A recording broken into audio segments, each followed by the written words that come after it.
Good afternoon, everybody. Welcome inside the class of 1923 arena here in Philadelphia, Pennsylvania for Drexel University men's D1 hockey here on the Drexel Hockey Network. Bob Long here to bring you the action on play-by-play as Drexel takes the ice here at home for the last time in the 2019-2020 season. They're off to nationals. We know that. That was decided on Friday of last week. They've wrapped up ECHA play on Saturday of last week, and now a tune-up, a two-game set against Kent State. Last night, Kent State and Drexel went at it, and the Dragons took home a 5-1 victory. They're back out at it here tonight. Drexel in gold, Kent State in navy blue, and we're underway. Jamie Crane out there for the Drexel offense, tries to get things going. Ian Herman turns with it now, and here's Kent State in the navy blue uniform skating towards net. Jeremy Wick with a catching save, and we're 19 seconds into this one.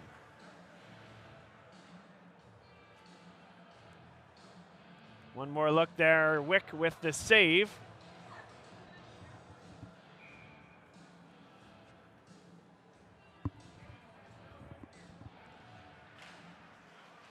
Now a one-time slapper deflected up and into the netting.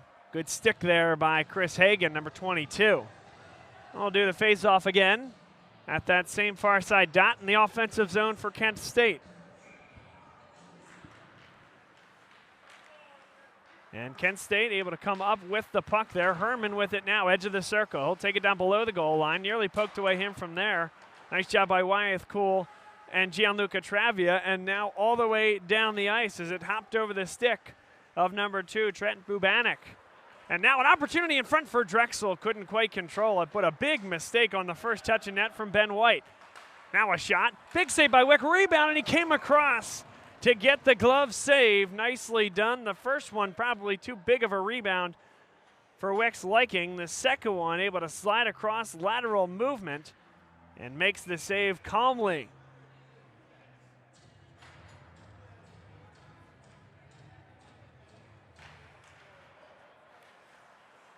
Nick Urbani turns with the puck. Schickling muscles this one forward, and it will head all the way deep. Zane Reynolds to get there for Drexel. Elicits a turnover, but now Zarecki able to pound it off the boards. One more touch, but it won't find its way out. Drexel bangs away at it. This is Zane Reynolds on the puck. Zarecki with a flick and still just nudged along that far side board. Schickling pops it free, but onto the stick of Zachary Barnes defensively. And Kent State now will clear the zone with some possession. Dickens has it now, hits it on net. Wick there with no problem. Kent State to get a change. Urbani has it now. Urbani's pass is deflected. A one-time whiff there from Reynolds. Now he does get it back on his stick, sends it deep. And Drexel gets a change. DiCarlo, Castura, and Ortiz on. A backhand, heads all the way to the backboards off the stick of Friedman with a touch there, Wick. And Connor Kurzenabe with it now, playing through the center. That's a good-looking pass for DiCarlo. He kind of pulls the puck up. This will find its way out of the zone and right back in from Kent State. In between the circles, looking to get a shot off. One-timer from the point just wide. Now Jacob Herberg has it now. Another shot came all the way through and a save made there by the pad of Jeremy Wick. Kurzenabe whiffed on that one, and now Kent State an opportunity. Comes onto the skate of number 6, but now Ferrari couldn't handle it. It's out to center. A backhand deep. Tyler Black back to get it defensively for Drexel. Around the boards with nobody at the point. Good recognition. That should wave off the icing. And indeed it does. A bit lackadaisical from Herberg trying to elicit the violation. Gianluca Travia back to get it here for Drexel. Takes it around one defender. Probably an opportunity to get rid of it there as 3 defenders came on him, but fortunate to bring it free. Here's Kyle Weller. Tried to play that back for Travia. He also had Carmichael on the other side, but a good skate in the way by Kent State. Patience here back behind the net. 16:51 to play, a scoreless contest. This one carried forward and along the near side boards. Nathaniel Schwartz lost it, now dumped back deep, and that's icing. That one came up shy of the red line when he initially let that one go, and as a result, all the way deep it goes, and an offensive zone faceoff coming up for Drexel.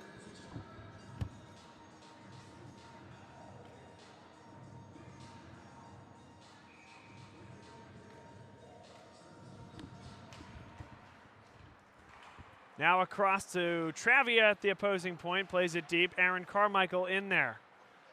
Able to corral possession, backhanding it along. Weller, what a pass that was. Coleman just wide. Kept that low and on the ice. Was waiting for somebody at the weak side post, but nobody crashed. It's a great look there from Coleman, though. Sets up the scoring opportunity. Now a deflection off the shot from Travia. Aaron Carmichael back deep for Drexel on the forecheck. Lim right back for Carmichael. Wasn't ready for it. Maybe the pass a bit behind him. Now Coleman, will he try it again? Again, right on net. That one deflected and then was saved by White in net. Coleman couldn't keep that one in. Takes a big hit into the penalty box. But great work there by Coleman. Keeps the puck moving there for Drexel. And he's hit hard into the boards there. Travia came up with possession, and he's going to get it back. Now that's Eugene Lim throwing it deep. Travia, Lim, and Coleman all to the bench for a change. Jamie Crane onto the puck now with one hand trying to hold on to that stick and maintain possession of the puck. Kent State trying to clear the zone. Could not. Here's Jamie Crane with it. Into the slot. Wines fires, and it went just wide. Herman with it now. Takes a big hit. Ian Herman, the 5'5" diminutive player, took a hit. Kept in here by Drexel. Crane had trouble getting the stick on it, and now it does come up. Ian Herman, he scored a goal here yesterday. He can fly. Takes it onto his backhand, nudged off the puck. Urbani had it for just a second, and now deep it comes once again behind Jeremy Wick. Mike Churchvara has it now. Shields off the one attackman. He'll play catch here. But that pass eludes Churchvara, and back to get it Jeremy Wick. 14:46 to play first period, scoreless. Ambitious pass there. Onto it now, Shane Handlovich. Handlovich plays it along, one more chip, and out of the zone. Everybody needs a touch up here for Drexel, and a touch will bring it out for offside. Not only was Crane in the area, but also Cam Neely was way deep, and even the semblance of playing the puck is going to elicit that whistle every time. Patrick McGinley leads the line with Zane Reynolds out there. James Schickling with them. And the faceoff won by Kent State. Couldn't quite come up with it. Donald Dickens was trying to attack the net. Now he'll touch up, come back on. Schickling filters that one forward. A good stick in there by number 20, Zachary Barnes, for Kent State. Now carried in by Reynolds. McGinley there, and it is just out of the zone. Everybody will touch up here from Drexel as Barnes carries it forward for Kent State. A good pass. Dickens plays it across, and a mishandle there by number 19, Jason Smith. And so now Dickens plays it deep. Bad turnover there right in front. Zarecki, and they score! The pass from Zarecki to Friedman, and it's a defensive zone turnover that costs Drexel. Kent State on the board first.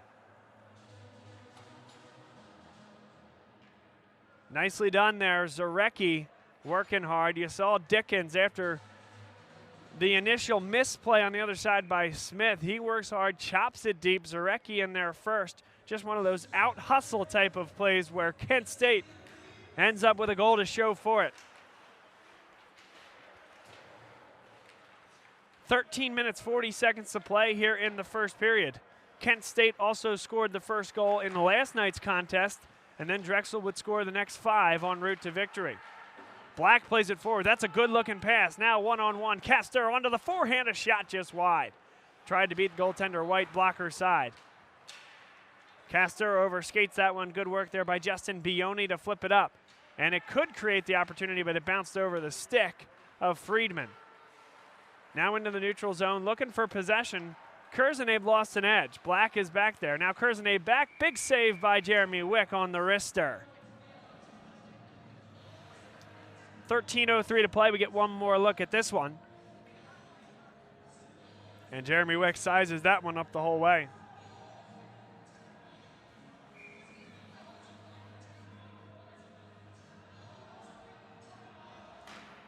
Face-off won by Kent State. There's a shot just wide. 3 golden flashes in there on the forecheck, and they come away with the puck. Eugene Lim could have been called for a hook there. Nothing called. He lost his stick. I was looking for the second official. There's only one with the orange elbows here today and 2 linesmen, but not called on UG Lim on that would-be hook. Now this one flipped up high from Brett Coleman at center ice. Deep it comes. Pulled away there by number 14, Jacob Herberg, a backhand. And comes up for number 22, Giuseppe Gallo, who also goes by Joey. He got it to the red line, sends it deep. In there, number 9, Nathaniel Schwartz. But Brett Coleman will come onto the puck here for Drexel. Coleman plays it back for Wyeth Cool. Too much work there back behind the net from the defenders. Drexel unable to clear, and now can Kent State take advantage again. Cool and Coleman working hard in there. Coleman trying to free his stick. And Kent State with possession, pulling it back behind. Herman's in the area, as is number 17, Halupnik. Alex Halupnik lost the puck, and now out to center ice it comes. Sent right back deep by Dylan Anderson. And Kent State will get a full change. They're buzzing around here on this Saturday afternoon. They lost 5-1 last night against this Drexel team. Didn't feel too good about that. And certainly you're seeing the increase in the energy here. Drexel now needs to match it. Here's Christopher Hagan with it now. Pulled away from behind. Good stick in there by Cool, but not out of trouble yet. Now Jamie Crane onto the puck. But could not get the clearance. He overskated that one. An opportunity here for Kent State. Right across. Nice block there as Zarecki was coming right in front of the net. Donald Dickens there on the forecheck. It's pumped deep. Wyeth Cool keeps this one moving, but Smith has it now for Dickens right in front, and a poke there by Jeremy Wick was the difference. Handlovich at the point he couldn't control, and now the other way comes Drexel. Right across, here's Hagan, settles, tries to punch it through, and White is there for the save. Nicely done by Ben White in net. And there's the tail end of that one there as Christopher Hagan tried to beat him 5-hole, could not.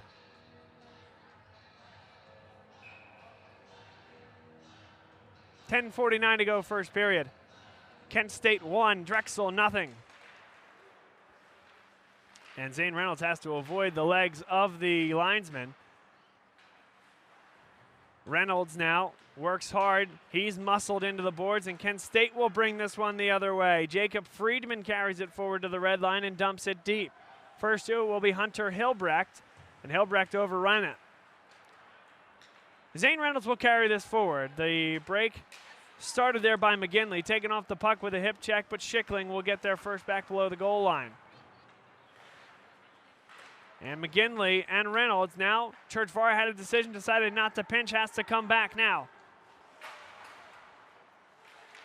And a nice stick in there. Nick Urbani as well as Churchvara, and Urbani got hit hard in the center of the ice. Bringing it forward now is Friedman. Friedman lost the puck. DiCarlo takes a big hit right along the side boards, and he looks a little worse for the wear there. Able to get his hand back on the stick. Good move there by Ortiz. Creates the opportunity for Castura. He's hit hard into the boards, and Kent State back the other way. They'll gain the zone. Pulled off the stick there, and now to number 22, Giuseppe Gallo. Back to the point. Long shot deflected high. That was dangerous, but it did go just high of the bar. Now this filters out of the zone. Schwartz with it now. Sends it back deep again. And a one-timer was blocked by Tyler Black. Good positioning there by the freshman defenseman. Now Black comes onto the puck. Hit hard into the boards and sent back deep by number 18, Thomas Kilway. Now right in front, there was nobody at the front of the net. Herberg, he'll follow, and a shot was blocked by his own man, number 18, Kilway. Gallo plays it deep. Kilway in the area. Ortiz gets it up the near side boards, and he will be able to clear it. Carrying it forward into the zone through a little bit of a pick. Hit hard into the glass, and you're seeing the intensity here. Kent State finishing their checks and trying to be more physical than this Drexel team here today. Was not successful yesterday, but as of right now, they are dominating the pace and the tempo, and they have the 1-0 lead to show for it. Gianluca Travia. He couldn't control the puck. Pops high right in front of the net. A bouncing puck could not be controlled. Now it comes towards net, and it's blocked by Cool. Back behind the net, played to the point, and it does find its way out of the zone. Zachary Barnes played back in, but now Hagan Good pass there. Crane tries to get the shot off. Puck still loose. And now Kent State will come up with it again. Dan Nugent played forward. That should wave off the icing, but alas, it does not. That bounced right over the stick of Wyeth Cool. One that you thought perhaps he could have been able to control, but the icing will take it down into the offensive zone for Drexel. 7:59 to go first period. A good one here from the class of 1923 Arena.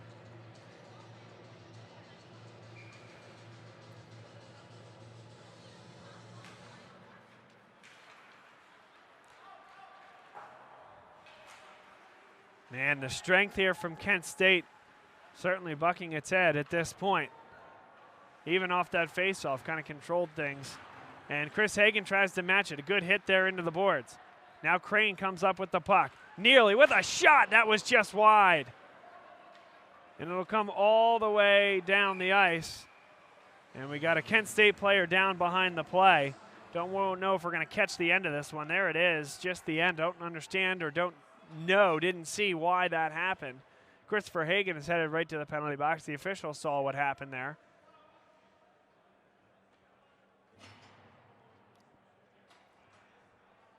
The trainer off the Drexel bench to come take a look. Slow to get up, number 11, Shane Handelovich, the defenseman for Kent State.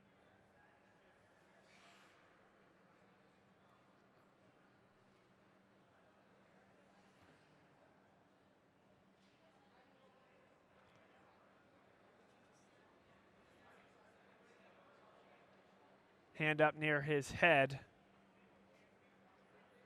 Wonder if he caught the ice on the way going down. Don't want to speculate, certainly. Hope he's doing okay. Being attended to by the trainers here.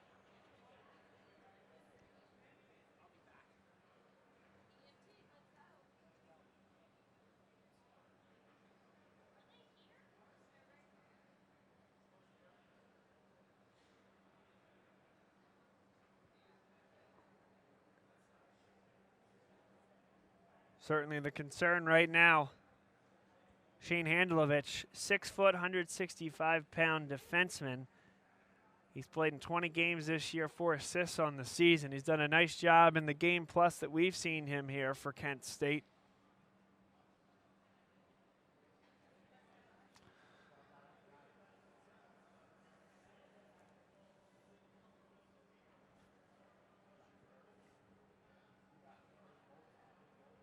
Stoppage on the ice here. We'll take a break.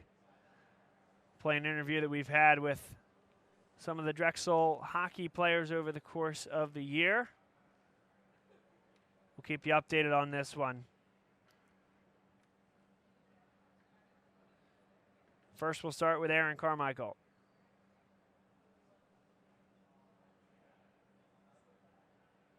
Aaron Carmichael with us here on the Drexel Hockey Network. Aaron, welcome, and appreciate your time sitting with us here on the hot seat.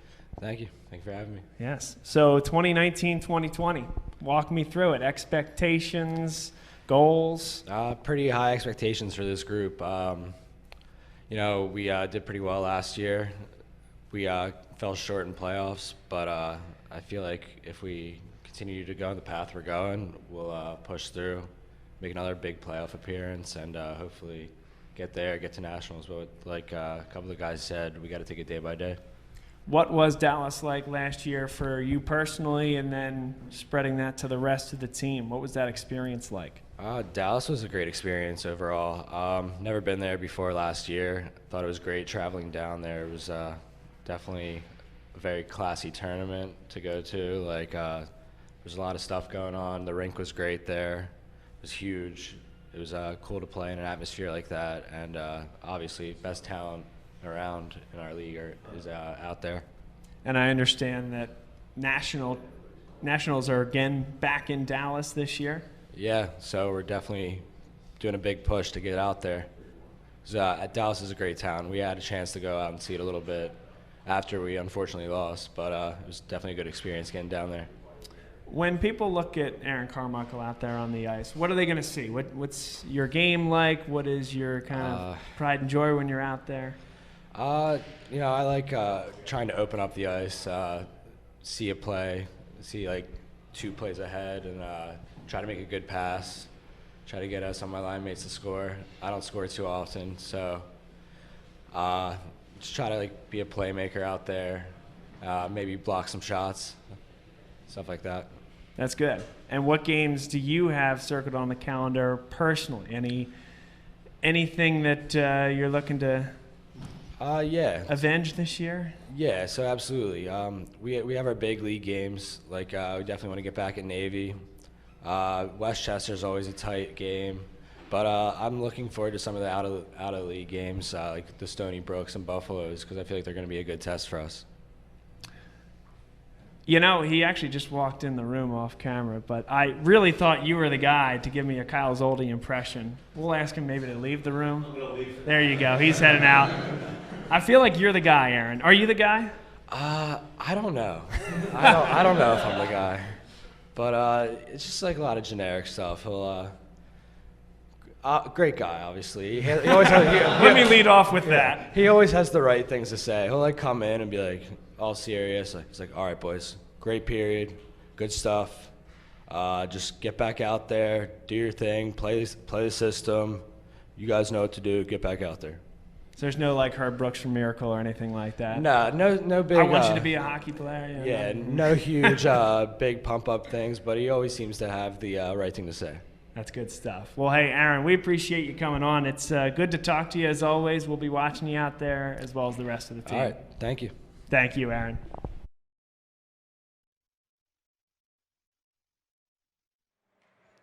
Welcome back inside the class of 1923 arena. Just about ready for action here. For those of you just joining us, we had an injury stoppage. Shane Handelovich helped off the ice on his own power. Christopher Hagan booked for cross-checking and 5-minute major. Looked like game misconduct there as well as he went to the dressing room, and Jared Ortiz goes to the penalty box to serve in his place.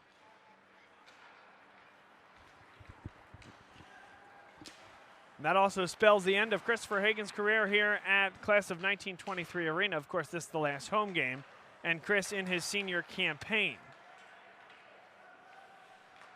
Now into the slot. Back behind the net, Dickens has it now. It's sent along the boards, kept in there well, and a pitch forward, but again kept in by Kent State. Great opportunity here for the Golden Flashes. They'll pull it back, Jason Smith. Smith plays it deep. Smith gets it right back one time, got nothing on it. And that's sent all the way deep there by Mike Churchvara.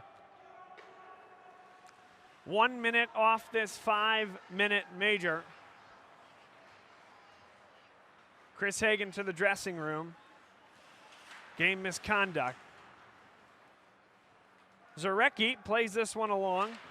Ferrari just there to send it in, but twisted right back out by Drexel.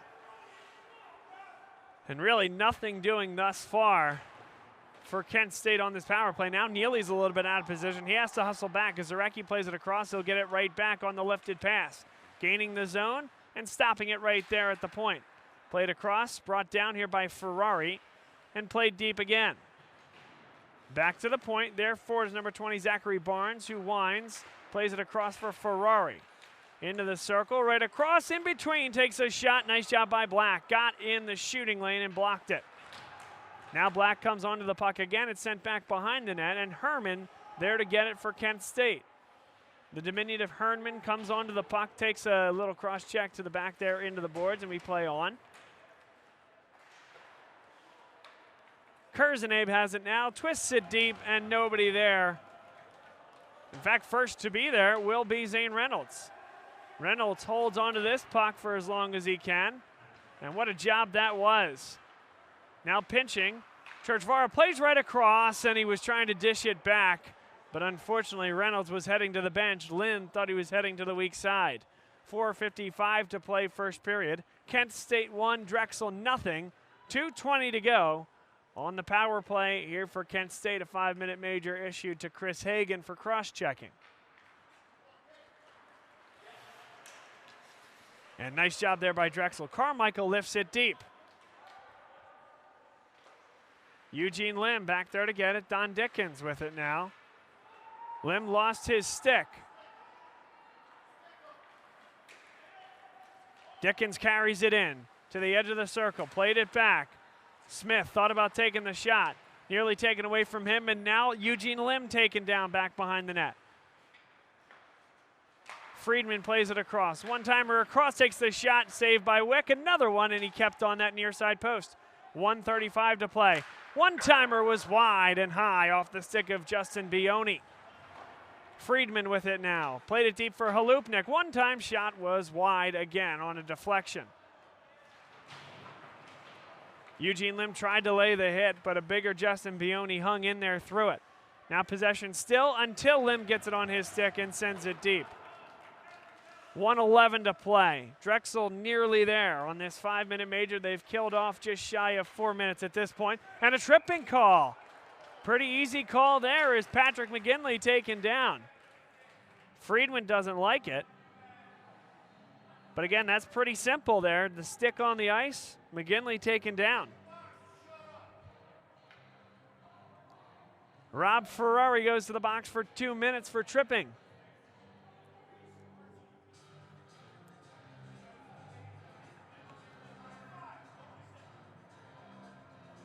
.333 to go first period. No doubt a lot of developments over the course of this period.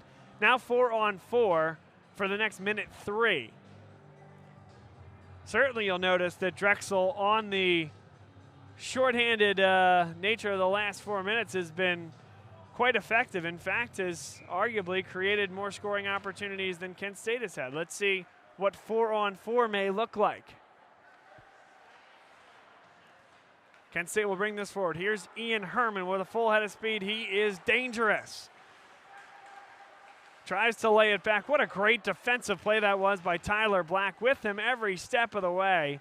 Took on the opposing team's speediest player. Now Herman trying to jam this one free right along the Drexel bench as the Dragons look on.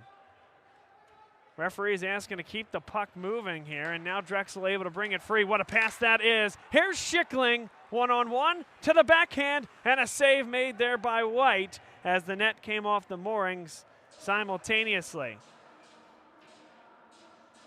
There's the conclusion of that play. Save made there in net by Ben White. He's been perfect thus far. 6 shots faced.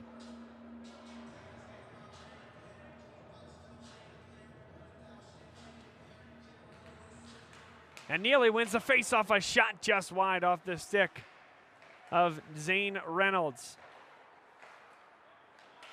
Urbani takes the shot. Save, big rebound there, and a stick lift prevented Neely from getting a stick on it. He'll try it one more time through traffic, and it was blocked in front by his own man. But Neely has it now. A big hit takes him down, and elbowing will send Kent State to the bench, to the penalty box, I should say. A second 2-minute minor upcoming. This one will go against Daniel Nugent. It'll be 5-on-3 for Drexel for the next 55 seconds.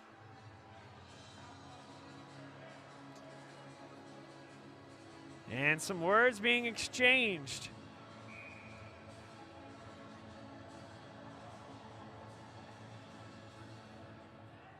And it looks like actually 10 is in there, so that would be Bioni, not Nugent. So Bioni in the box along with Ferrari. 48 seconds left of a 5-on-3 here for Drexel. Churchvara back for Lim. Lim through traffic, he scores! Snipes it upper 90. We're tied at 1. Patience here to let the traffic subside. Just enough of a screen though, and he did not miss from there. Beats him glove side upper 90. A 1-1 contest. A power play goal here for Drexel, and they still have 5-on-4 action for another minute 44.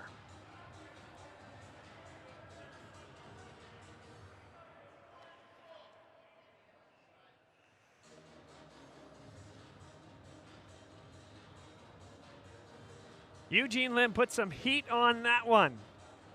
That's the best wrister I've seen him notch all year long calling games here on the Drexel Hockey Network. That's a great sign for Kyle Zoldi and the Drexel bench.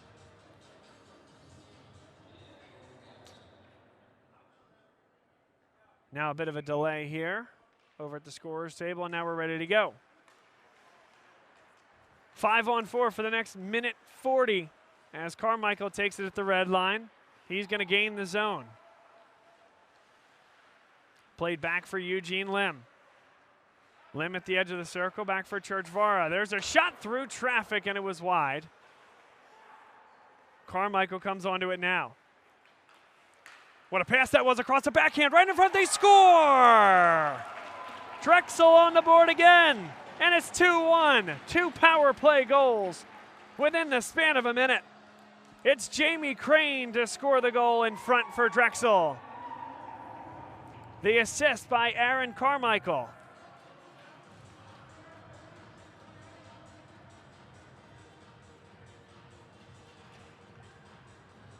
And how a game can turn quickly. A minute 45 to play. Drexel kills off the 5-minute major to Christopher Hagan. That also was a game misconduct. He's no longer on the bench and is going back to the dressing room.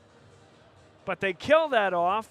Kent State commits 2 penalties, and they pay for both of them in the form of power play goals for Drexel.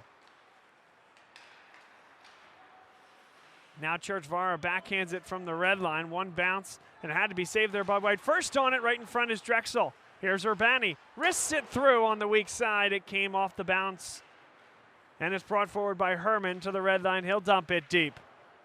Urbani there first. Can't get the clearance. Herman has a man right in front. Shoots it from an off angle, and Wick was there for the save. Now stopping on a dime back behind the net was Churchvara. Castura with it now. Flips it forward, and Ortiz will skate onto it. Ortiz wraps it around, plays back to the point. Churchvara, 1 more. Urbani takes the shot, bounces right in front off the block to Carlo there. And DeCarlo lost the puck. But now he takes the shot and pushes it wide. Urbani right across. It comes up high, deflected there by Ferrari defensively, and whacked off the boards and into the neutral zone. Castura with it now. Nobody there with him. Instead, he holds up, waits for help, sent right across, and it's deflected there off the skate of Ferrari. This one pops high and out of play. 27 seconds left in the first period. What a great finish to the period this has been for Drexel. Just looking to get in the house with the lead. If not more, they have an offensive zone face-off with under a half minute to play. Bob Long here for the Drexel Hockey Network, here for every broadcast and every home game this season. Appreciate everybody being with us today and all year long. And we'll be wishing these guys well as they head down to Nationals in Dallas, Texas in just a few weeks. Their 4th straight ECHA title.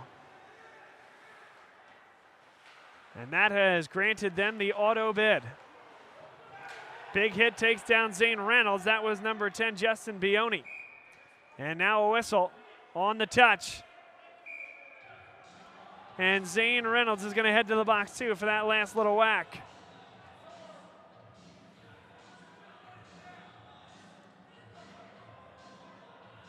Certainly didn't look like much there, but trying to take that out of the game as Bioni and Reynolds were going at it after. Bioni committed the penalty in the course of play, and Reynolds, if he could have just walked away, would have sent Drexel to the dressing room with a minute 55's worth of a power play coming out of the second period. But a little whack to the knees right in front of the official. That's more than enough to book him, and he'll spend 2 minutes in the box as well. It'll be 2 minutes of a 4-on-4. And bear in mind that only 5 seconds remain here in this period, so it will almost certainly carry over to the second. Although, hang on just a minute as a second Golden Flash heads to the penalty box as well. That's Hunter Hilbrecht, so a lot to sort out, and we'll see how this comes when we get to the face-off, what it'll look like, what the advantage will be, if any.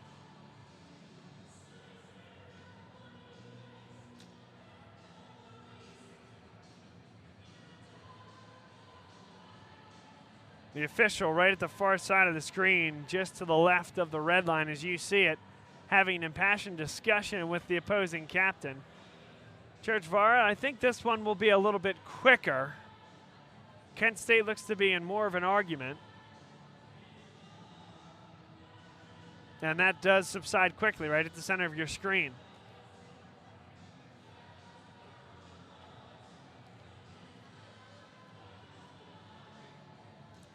Tell you what, for two programs that have never played one another in the past, this is the first weekend that they've ever met.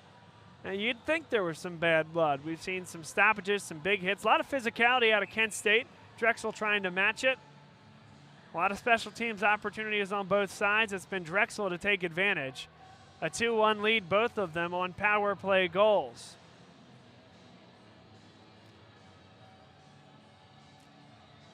So 5 on the ice for Drexel, 4 for Kent State. Coincidental 2 minutes, and then 1 additional 2-minute minor for Kent State. Final seconds of the period. Churchvara will shoot it on. Save made there by White as time expires. After 1 period of action, it's Drexel 2, Kent State 1. A good one here from the class of 1923 arena. And just as it was in yesterday's contest, Kent State scores the first goal. Drexel comes back from that and dominates the rest of the play. 2 power play goals effective there for Drexel. And they take the cushion into the first intermission. Stay with us as we continue to work through some of the interviews we've done with these players earlier in the year for your intermission entertainment. First up, let's go with Nathan Runk. Intermission here on the Drexel Hockey Network, and we have Nathan Runk with us here in studio. Nathan, how are you? Thanks so much for coming on, and boy, looking forward to a big-time season here in 2019-2020. I'm feeling pretty good. This off-season definitely helped a lot just to get back into things. Definitely been working out a lot just to keep in hockey shape, but I'm looking forward to just getting together with the boys again, getting to wake up early and practice. Looking forward to that. Yeah, we're sitting here at tryouts, I guess this technically is. Training camp. Training camp in the fall. Break us down, if you could, what this time frame means. Obviously, you guys are just getting back together after the summer. How key are these next couple weekends for you guys to kind of filter through what will then be chemistry for the season? I think they're crucial. I think with training camp, it's just to get your legs back. And tryouts, you really just got to show what you got. But then once the teams are picked, I think the first couple weeks are just obviously to get together, catch up, like if you haven't seen somebody for like the off season, but like we get things started pretty quickly, so we really just have to be all business, just focus in on like our overall goal, which is to get the nationals and to win our first game there. Well, that's a great segue. We've been talking, one of the constants of these interviews is talking about that experience down there in Dallas, and it was a tremendous comeback effort, a really good experience, I would guess, for you guys. Yeah. What did that mean for the team, and how do you feel that, though that was months ago, is going to carry forward over the course of this season? Well, I think it just shows that we can compete with anybody as long as we just bond together. I mean, especially in that third period, that was probably one of the best periods of hockey our team has played. So I think we can definitely build off of that into this new season. That's great. No, that's great. And so for you then as well, continuing to step up into a role with the departures of some of the seniors last year, including Dylan, who was a tremendous player, and Jim, who kind of anchored that backside there. What does the role look like for you, but then also some of the other younger guys that are stepping up into veteran roles now? I'd say with me, like the biggest thing that I can bring is just like physicality to the game and also just like speed. Obviously, last season wasn't great when it came to scoring. I'm looking to step that up a little bit. But I think with a lot of the rookies too, they need to, I guess, accept the role that they're in, but don't be satisfied with it. Try and get better and try and get into a better role than what they start out with. I think to keep a positive mindset definitely helps as well. So who, now to the fun ones here, who's the funniest player on the hockey team, and why? I'd have to go with Fior, just because he's my line mate. So he's got a couple votes already. Yeah, I mean, just being on the bench with him, like we could have a bad shift or something, but he always knows what to say to keep the mood light and just to go back out there and want to do better. Definitely last year, he helped me a lot because I had a couple tough games, but he kept me positive. That's great. And then who's the most, I struggle with the correct adjective, but let's say profound. Who's the most profound player in the team and who really kind of makes you think, whether that's good or bad? probably say Chris Hagan. He always keeps me on my toes. I mean, whatever he says, like I have to be ready for it. Have to have a pretty good response, or else he's going to let me hear it. And then which coach? How do I ask this? They're all going to hear this. Which coach is the most?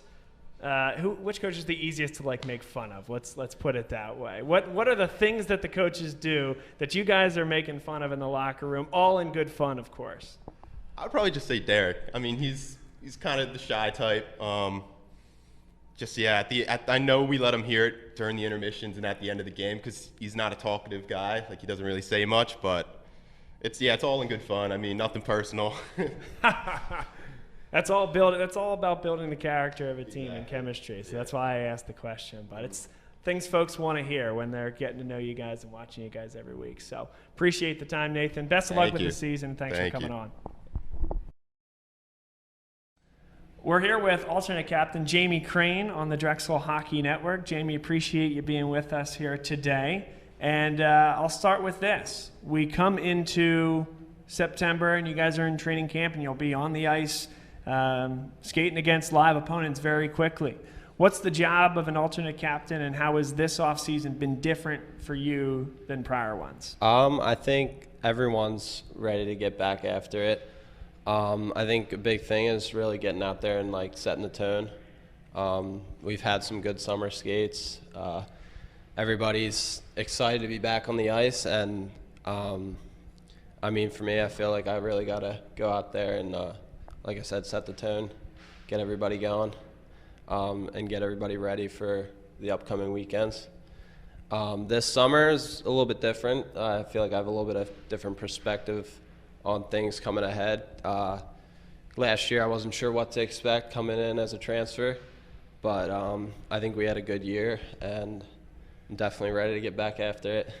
So you mentioned about setting the tone when it comes to the gameplay and getting into the season. If I could go a little bit deeper on that, what does that mean? How do you set the tone? I'll lay a big hit, maybe. I don't know. Get the physical play up. Set the tone as in the speed of play. Yep. Because come the next few weekends, it's not going to be always be easy. Right. So when people watch Drexel hockey, folks that might be tuning in for the first or second time here this evening, what are they going to see out there? What is your identity as a hockey team? I think Drexel hockey, I mean, we do a little bit of everything. We grind it out, and then we also have guys that can make some big plays, and it can be pretty sometimes, and it also can be a little hard-nosed. Coming in as a transfer, what was that process like, and what would you say to somebody that might be considering a program like Drexel to come in and continue their hockey career here? It was interesting because you're coming from a different group of guys that you're used to, playing somewhere else for a couple years and then coming here. I mean, it's a different core of guys with there's different personalities, and then the team structure might be a little bit different too. So there's a lot of different little things to adjust to, but it was definitely easy adjusting to Drexel. Everybody, took me in, and I felt like I was a part of the family from the start, really. So that's great. And D1 and D2, I think, is a very interesting subject because it's year 2 of the D2 team, and it's a very deep team, will be this year. And obviously the idea is to feed talent from D2 to D1 over time. What is your role as an alternate captain, or just generally as an ambassador for the program, to obviously correspond with their D1 guys, but also what's your role when it comes to some of the younger guys that might be playing D2 right now? I would just say to talk to them, get to know them and let them know that there's always room for improvement. You never know when you're gonna get the call, so they could be brought up to play with us any weekend, and really is not be satisfied and know that they have room to grow. And Drexel's still our team. We're always getting better, and there's always room for improvement.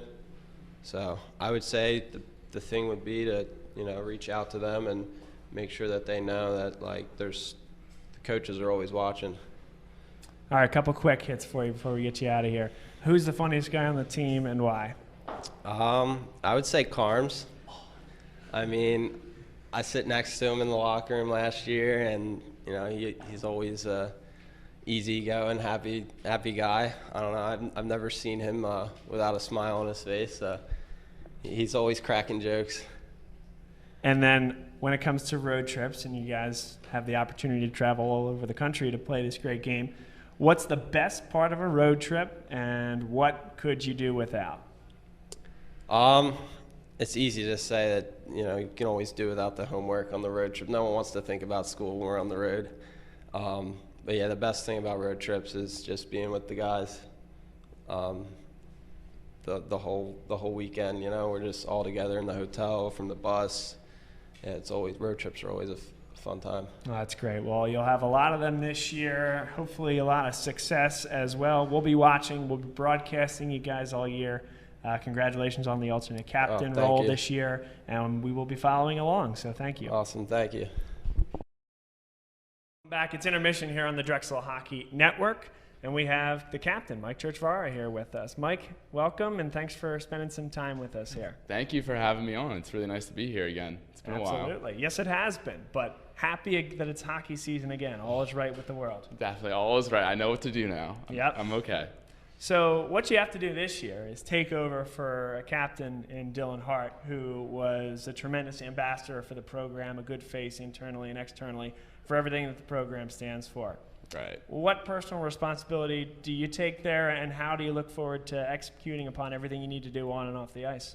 Well, I was also a roommate with Dylan for 3 years, so I had a lot of knowledge of how he carried himself on and off the ice, how he talked to the coaches and things of that sort. So it's a matter of taking what I know and who I am and how I've grown over 5 years now at Drexel, and just applying that next step. Just being a good teammate, being a good leader, setting a good example for everybody. And then the outreach too. Now that we have 2 teams, a lot of responsibility comes on our shoulders here. So just want to take that next step, make sure everything's running smoothly. The program has a good face. And then for this year, a lot of expectations, of course. You guys had a great year last year, best in program history. Talked to Nathan about it. He said that third period against Oklahoma was one of the best that you guys played all year, and I would concur with that. How do you build upon that going into this year, and what is a realistic expectation after everything you guys accomplished last year? I think we all know that next step is winning a game at Nationals. 3 straight years we've gone to Nationals, and 3 straight years we've lost that first game.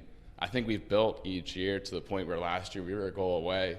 We were actually a crossbar away with Eugene scoring that goal to tie it to send it to overtime. This goal right now is to win our league, get back to Dallas, and win that game. I think we can do it with the team that we have. We're a stronger group before, a little bit more mature. I think I'm excited. It's going to be so great. And how have the coaches continued that communication? I'm sure a lot of this is within the dressing room itself and you guys holding yourselves to that standard, but how also have the coaches communicated how last year is going to transcend into your goals for this year? Every time that we get on the ice, they make it clear what our goals are. Part of having good leadership in these coaches is setting these goals and then breaking them down so we can take it step by step. And they've been doing that for forever now, but this year specifically, it's do what we need to do right now in minicamp and training camp to move forward, take that next step, start the season well, keep that ball rolling all the way to Dallas, and then we're gonna win that game. That's good stuff. I ask every player this question, but any games that you have circled this year, whether personally or as a team, on the calendar? Ooh, Navy, obviously, because I'm very mad about how the playoffs went last year. I think we didn't have our best showing, and we kind of embarrassed ourselves a little bit there. And personally, I love playing NYU just because the attitudes, the different clash that we have of schools, it always makes for a good game, and they're a really tough program. They're a good team, but it's nice to have those. Yeah, I happen to remember that you guys don't particularly, not that you don't care for new NYU, but that you enjoy putting up your best effort against them. We definitely enjoy taking it to them. All right, so maybe this is one that I can only ask a captain. I don't know. Maybe I'll feel like I'll want to ask this later after I hear your response to this. But How are your impressions? For this team? Do you do good impressions? If I ask you for a Kyle Zoldi-ism in practice or in a game, maybe when he's a little bit hot under the collar, what would something like that sound like? I definitely don't think that I can do a Kyle Zoldi impression that's going to be PG-13, especially for the intermission locker rooms where it gets a little heated. I could do a Derek impression. Okay, I'll take it. I'll take anything I can get. Okay, so coaches come in, they say their words, Derek. Let's go get him, boys. And then the next one would be 2 laps left. No, that's Derek for you. It goes off what Runk was saying. He's not a big talker, but he's a good character on the ice, too. That's great. Yeah. That's great. Well, hey, we're really looking forward to the season and watching you grow into your role as captain, and certainly appreciate your time with us and appreciate all you do for the program. Well, thank you for saying that. I'm super excited for the year. It's going to be a good one. Good. Thanks, Mike. Appreciate it. Welcome back inside the class of 1923 arena. Second period about to commence here on the Drexel Hockey Network. Bob Long on play-by-play. Kent State, the road team, dressed in the navy blues. Drexel, the home team, dressed in the golds. Drexel with a 2-1 lead and 1:43 left of 5-on-4 hockey. Here's Aaron Carmichael. He already has an assist here tonight. He sends this one down for Jamie Crane, who corrals it on the near side. Back for Carmichael. Drexel looking to work the spacing. Church for a shot, and I thought he scored. Looked good from here. Must have caught the pipe. Wow. One more look. Get our best peek at this one. I guess that one hit the pipe and went right back into the goaltender white. It didn't hear the big clang like you would on the post, almost like it hit the harder part in the center of the goal and came back. But again, no goal called at this point. Must have kind of been deadened off that pipe, and it's still 2-1. Great shot there by Churchvar. Will try it again. That one bounces high right in front, and it bounces over the stick of Crane and sent down the ice.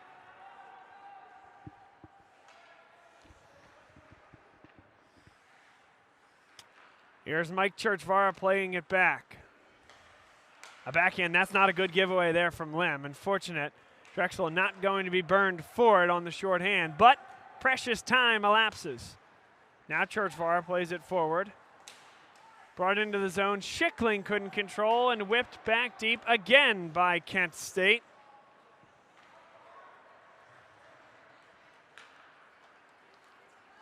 Now Carmichael knifes his way into the zone past another defender. Has it on his backhand and tries to play it back, but it will be sent deep again. 21 seconds left. Churchvara swivels with the puck. Touched there by Weller. It's a good touch. It'll allow Cam Neely to come onto the puck, but that one couldn't be kept in. Now potential numbers here for Kent State as it pops high into the air. A bouncing puck and finally corralled by Patrick McGinley. 3 seconds left. And Kent State has killed off the power play as number 13, Hunter Hilbrecht, will race to the bench. This one sent back deep by Drexel. Just one change at this time.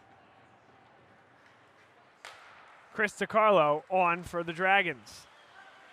Patrick McGinley banks it off the boards, comes towards the net and intercepted there by Barnes.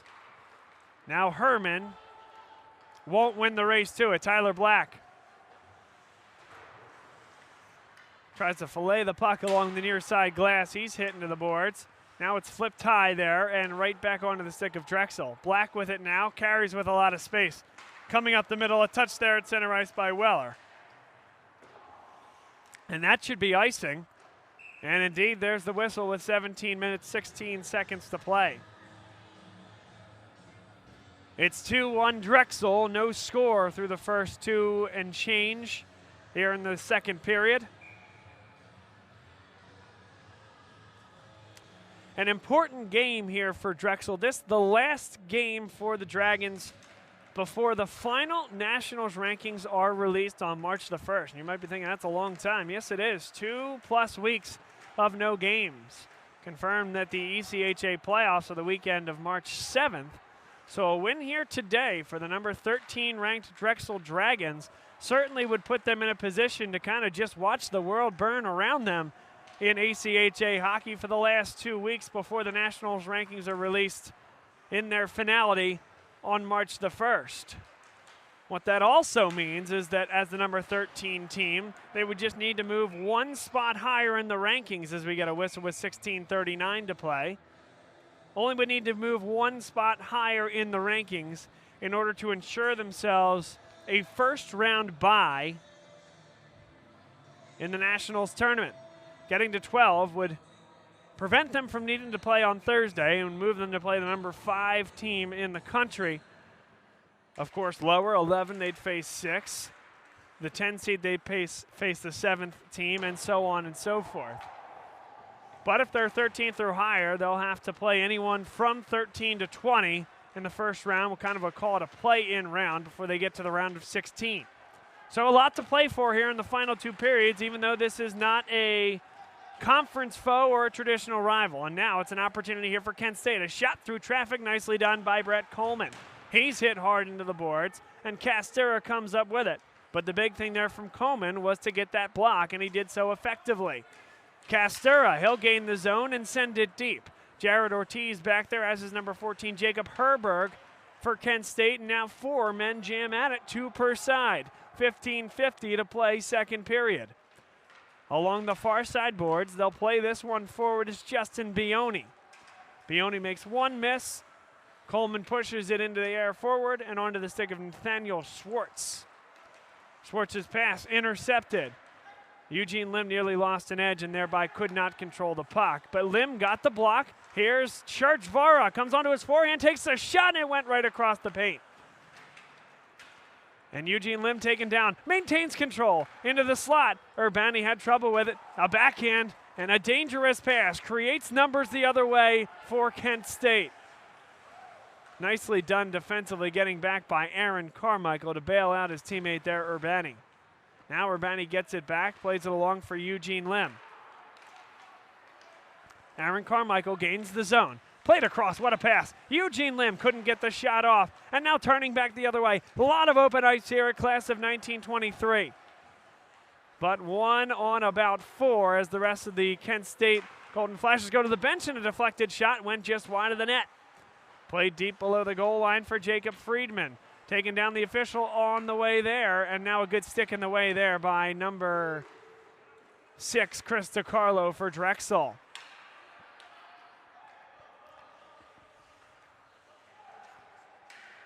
A touch there at center ice from Kyle Weller will allow Drexel to get the full change. 14:21 to play. This carried forward by number 20, Zachary Barnes. Up along the boards, Friedman there. Plays it across, nicely done. Hunter Hilbrecht couldn't get the shot off from the dot. Right across in front, nobody there. And Jamie Crane will come onto on the near side for Drexel.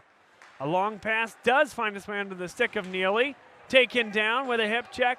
No call there. DiCarlo lays a hit, and the puck comes back to center ice. Tyler Black flips it up for Crane. Crane spins with it now. Good control that time from the alternate captain, Jamie Crane. Creates the offensive opportunity here. This one sent right in front, had the save made there, and a penalty will be called. A hooking looks to come up against Kent State. It's 13:38 to play. Number 13, Hunter Hilbrecht, to the bench for 2 minutes at 13:38 to play here in the second period. Time of the penalty, 6:22.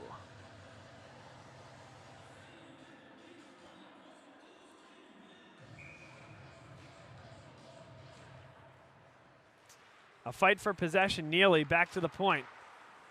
Tyler Black has it on his forehand. They keep it going deep. McGinley lost it. Bubanik with it now. And McGinley could not quite corral it. Here's Urbani back with Black. He'll turn it onto his forehand.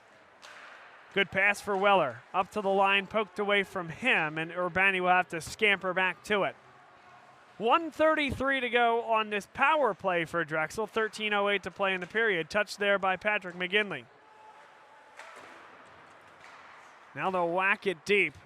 Urbani got a stick on it, but did not quite bring it down. It forces Tyler Black back to get it.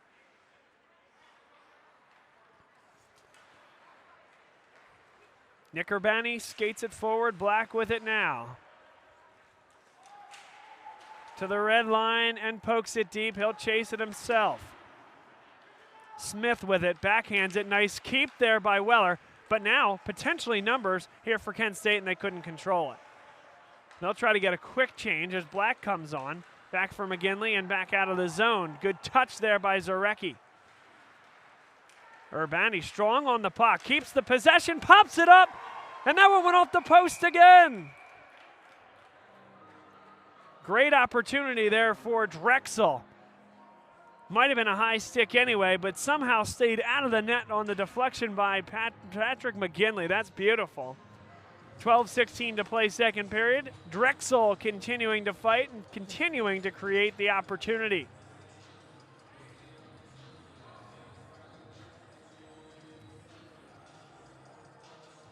Now we have a discussion in front of the net. See if anybody saw this differently. But 2-1 remains the score. Face-off won by Kent State. Sending it around the boards for Zarecki. Can he do the rest? Yes, he will. And an effective power play kill for this Kent State team. The penalty kill unit has already been switched off. The first unit, that is. Now trying to finish it defensively. Back to the point. Aaron Carmichael. Churchvara now at the top of the circle. Back for Crane. A wrister high. Bounces high off the boards. Still in the zone down to the final seconds of the power play. And we are back to 5-on-5 hockey.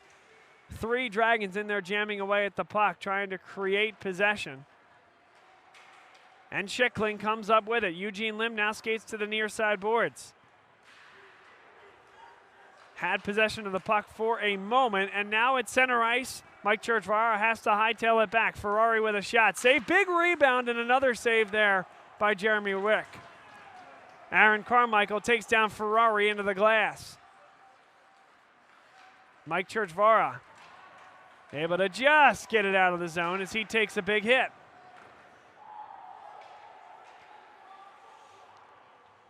Gianluca Travia along with Wyeth Cool into the game defensively. This sent deep, no icing. Castura there first. Jared Ortiz has it on his backhand, plays back for Castura. The hustle there of Nick Castura creates this offensive opportunity. Now Travia right across the front, and it caught the skate of a Golden Flash. Here's Ian Herman the other way for Kent State. Into the center, takes a shot off angle, no good, off the stick of Nugent. And out to center ice where Barnes will send it back deep on one hop. Wick tries to keep it moving, but then thought better of it as Alexander Halupnik was coming in with a lot of pace. 10:21 to play here in the second period. A valiant effort here from this Kent State team. No doubt about it, a better team than their 6-18 record would indicate. They're in a tremendous division out in the Midwest area, and so they're playing some of the better teams in the country on a night-in, night-out basis. Drexel making the move up next year, a division as well, taking on the likes of Syracuse, Stony Brook, Rhode Island, Liberty, etc. next year. That should be a great challenge for a team that has won the ECHA for the last 4 seasons. Travia plays it forward. Wyeth Cool with it now. Cool will gain the zone. Everybody is onside, poked up. And now Kent State the other way. Nobody back there. Zarecki. Sent across, and Jeremy Wick makes the save. Zarecki couldn't quite get it back onto his forehand. Good hustle back that time from Wyeth Cool to prevent the goal-scoring opportunity. Now Gianluca Travia lifts it into the zone. Sent off the boards. Here comes Friedman with a shot, a block there by Cool. Potentially a chance the other way here for Drexel as James Schickling carries it on. Schickling with a wrister, blocked, big save, rebound, and he covers it up. with 9:07 to play. Good counter that time from the Drexel Dragons. The shot there from Schickling, and he forces White to make a second save right along the near side post. 9:07 to play here in this second period. Drexel maintains the 1-goal lead.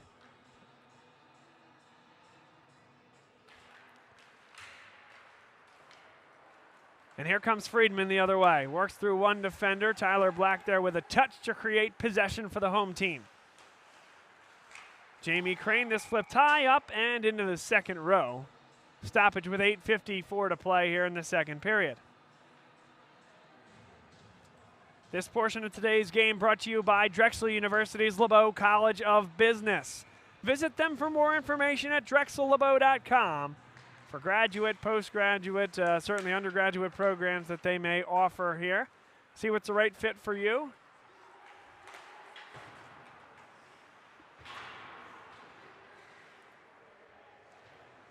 Along the near side, 6 men engaged and a penalty coming up against Drexel. On the next touch, and there it is, the touch there by Wick on the save. Patrick McGinley, the alternate captain, to the penalty box for 2 minutes. 8 minutes and 29 seconds remain on the clock. Time of the penalty, 11:31.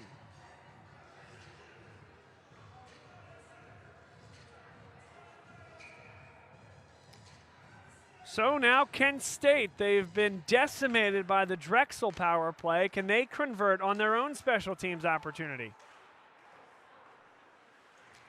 Back below the goal line, onto the stick of Jason Smith, played along the near side. Back to the point, Dickens, played across. Good puck movement. There's a shot, and it's deflected there, sent all the way down the ice. What a block there by Nick Urbani.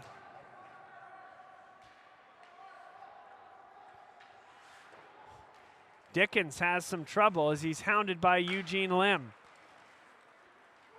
And this carried across center by Justin Bioni. Bioni now onto the backhand, dives in back behind the net. Bioni skates the circle into the slot, winds and shoots. Big save there, big rebound. And it's sent all the way down by Urbani. An excellent power play here for him thus far.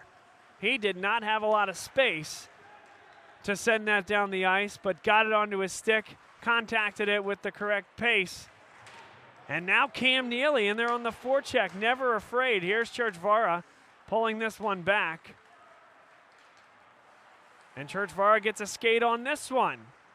Nice penalty kill thus far here for Drexel, a giveaway. Here's Aaron Carmichael onto the backhand, tries to get it to the forehand and does it. What a save there by White. And a penalty coming up against Kent State. Mike Churchvara, Nick Urbani, and then at the tail end, Aaron Carmichael. It's a thing of beauty here from Drexel defensively and creating the offense on the shorthanded look. That's going to create a power play here for Drexel after the expiration of 38 seconds of 4-on-4 hockey. And it's that type of effort that has to embolden the coaching staff and make them very proud of what they're seeing out here. Owning special teams. They talk about that a lot here at Drexel, and the way they handled that's emblematic of that. Or perhaps I spoke too soon. Aaron Carmichael heads to the penalty box here as well. That's a late whistle. I don't know what that had anything to do with. Maybe it was something after the whistle. So for everything good that happened there, Carmichael maybe doesn't use the proper judgment at the tail end of the play.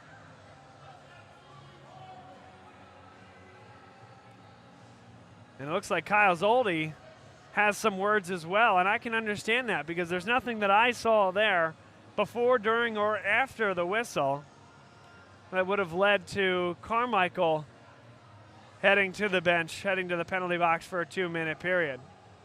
So these are going to be coincidental. I'll make that offsetting. 7:02 to go. So it's 5-on-4 here for the next 28 seconds. No blood there from that 2-minute minor for what looked like a hook.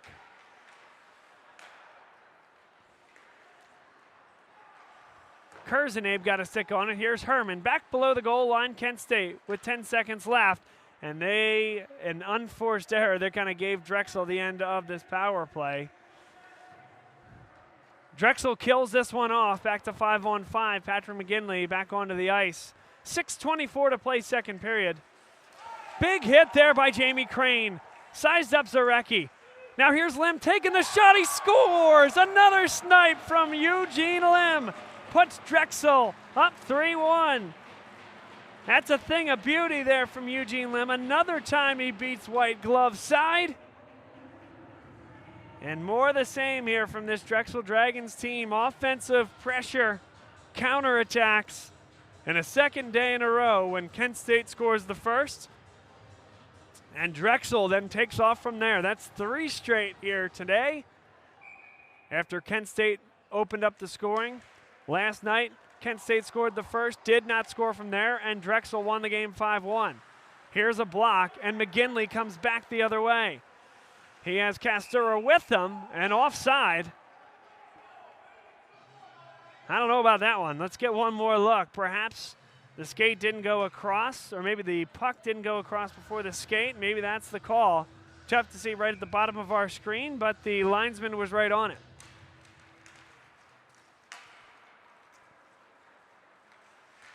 Brett Coleman sends it deep. Keeps it in the zone. Castura to the backhand. Back to the point. Brett Coleman with the wrister, and that was deflected through traffic just wide. Gianluca Travi, a good decision to pinch there, but lost the puck pretty easily. And now the other way comes Kent State. Nice flick of the stick that time from Schickling. Travia hit hard back behind the net and brought onto the stick of number 19, Jason Smith. Up the ice now, another hit eluded by Nathaniel Schwartz, but a giveaway. Here's the shot, big save, rebound in front, backhand, it's still loose, they jam away at it, and now they lost sight of the puck. Bubanik is down, and some extracurriculars there. Bubanik slow to get up, but the puck was loose, and Drexel continued to jam away at it. Let's see if there's any repercussions to this one with 5:18 to play here in the second period.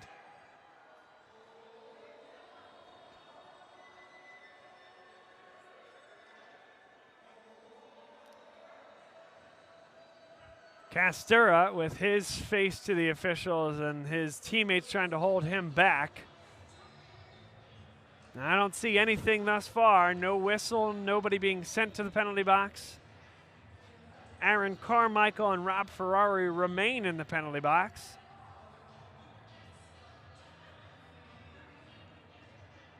That was from the earlier penalty, the offsetting minors.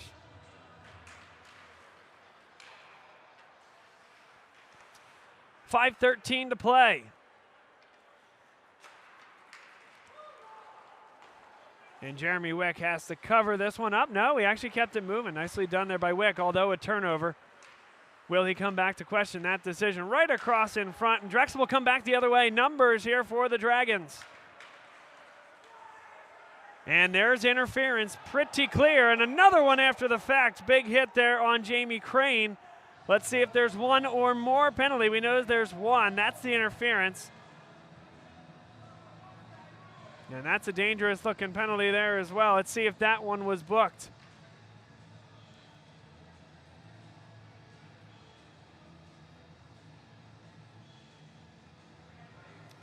.4:49 to play. Number 10, Justin Bioni, goes to the penalty box for 2 minutes.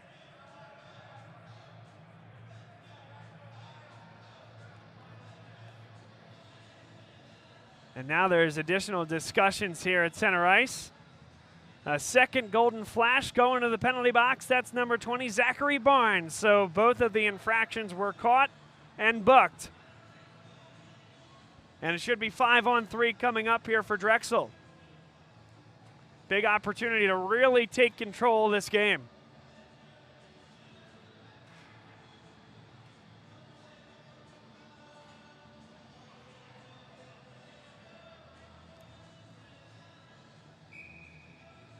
All right, Drexel breaks the huddle here. Momentary discussion. 2 minutes for both number 23, Ian Herman, and number 10, Justin Bioni. We also saw Zachary Barnes go to the penalty box. I think it is Barnes. Yeah, because I don't believe it's Herman. Now Churchvara, 5-on-3, a shot and a pad save there from White. Churchvara, top of the circle, takes the shot right through it, pops up right behind the goaltender. Crane sends in front. Eugene Lim looking for his hat trick. A one-timer went right across the crease. Aaron Carmichael for Churchvara. He risks it, scores! Beats the goaltender, and Drexel takes a 4-1 lead. The third power play goal of the afternoon beats them glove side once again. Constant pressure in the first 30-plus seconds of that power play. Ends in a goal here for Drexel, and still a minute and a half of a 5-on-4 upcoming.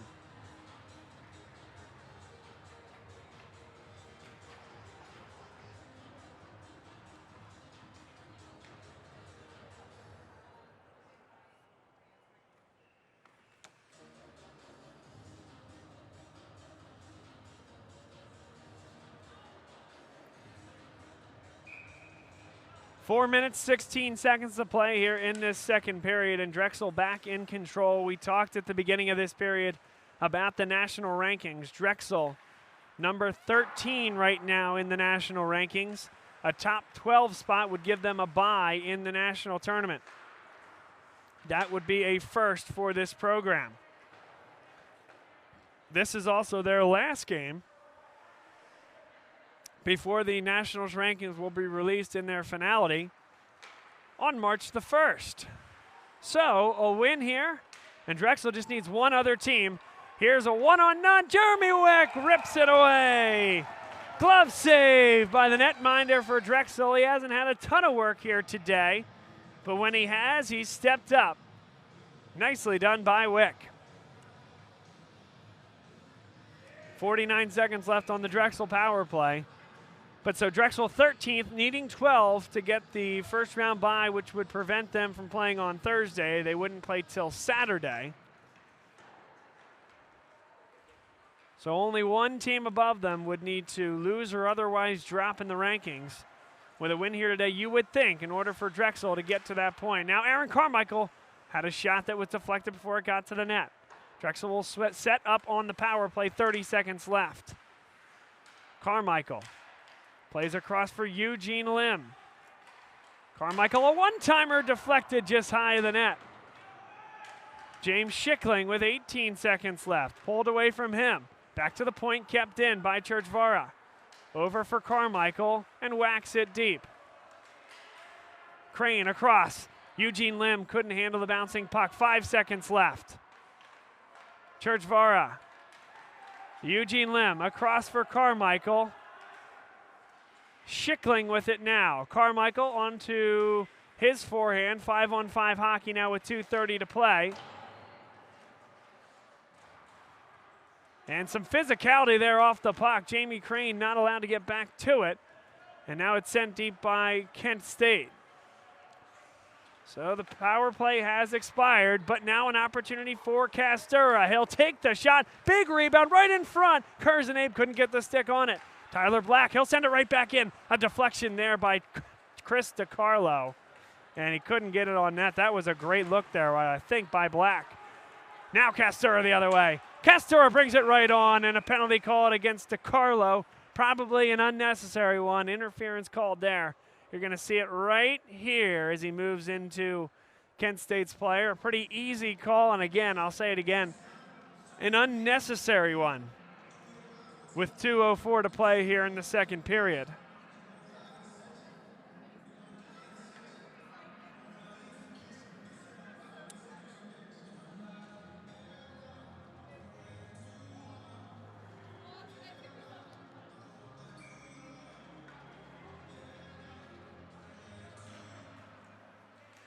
Couldn't get the clearance initially. Kurzenabe played back to the point. Dickens, shot deflected through traffic. Fione plays it across. What a great play there. But right in front, danger here as Jeremy Wick scrambles to get back in net. Eugene Lim got the stick on it. That was good, but it also kind of laid it right in front. Now Dickens has it at the slot. A one-timer is wide. Kept in the zone. Dickens, one more time. This time passed across, and again, deflected there by Eugene Lim. Now taken back behind the net. And Drexel will just barely get the clearance as the puck rolls just a revolution or two outside the zone. 1:13 left on the Drexel man advantage. They lead by 3. Kurzenabe took a chance there and ended up benefiting him as he holds up the puck and prevents the entry. Now it's brought in by Kent State. Right across the center, big bounce right in front.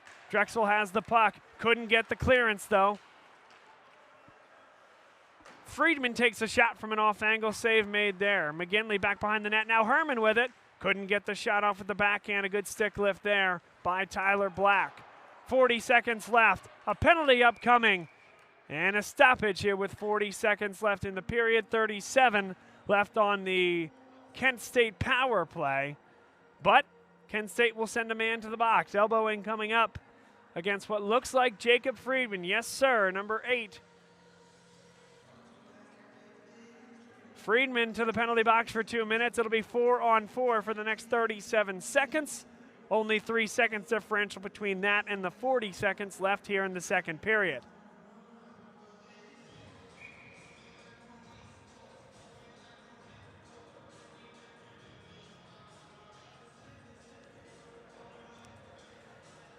Kyle Weller takes the face-off on this 4-on-4 set. Church Vara comes up with the puck, tried to send it across the middle, struggled but got it back. Weller with it now, back for Church Vara. Takes the shot, was just wide, tried to beat the goaltender, short side again. Now numbers the other way, 3-on-1. Church Vara struggling to get back for Drexel. Right across, a block there by Nick Urbani. And now Carmichael has it. It was a backhand by Hunter Hilbrecht, had a man right in front, and Urbani laid down the body as he does so well to make the play. Now Carmichael all the way through. He just missed it on the far side post, but a beautiful move that time by Carmichael. 3 seconds left, down to 2. Got to take the shot and won't get it off in time. End of 40 minutes here from the class of 1923 arena. Drexel in full control, up 4-1. They'll have a minute and 20 seconds left of a man advantage coming out to begin the third period and looking to take another goal lead. They won the game 5-1 yesterday, almost a carbon copy of how we've gotten here through 40 minutes. It was 4-1 yesterday through 40 minutes. Drexel ended up winning 5-1. In that game as well, Kent State scored first, and then Drexel controlled the remainder of the way. We've seen how this one's gone for 40 minutes. What will the next 20 bring? Stay with us here for our intermission report. Interviews with the members of the Drexel Dragons team will follow. Stay with us.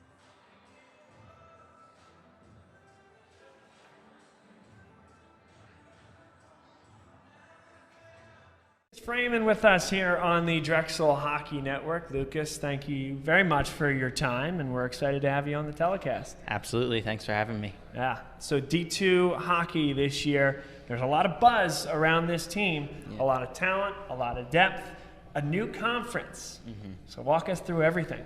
Yeah, I mean, this is going into our second year. Obviously, last year was our inaugural season, and, I think it was a great season for the team. It was really, we didn't know what to expect going into the year.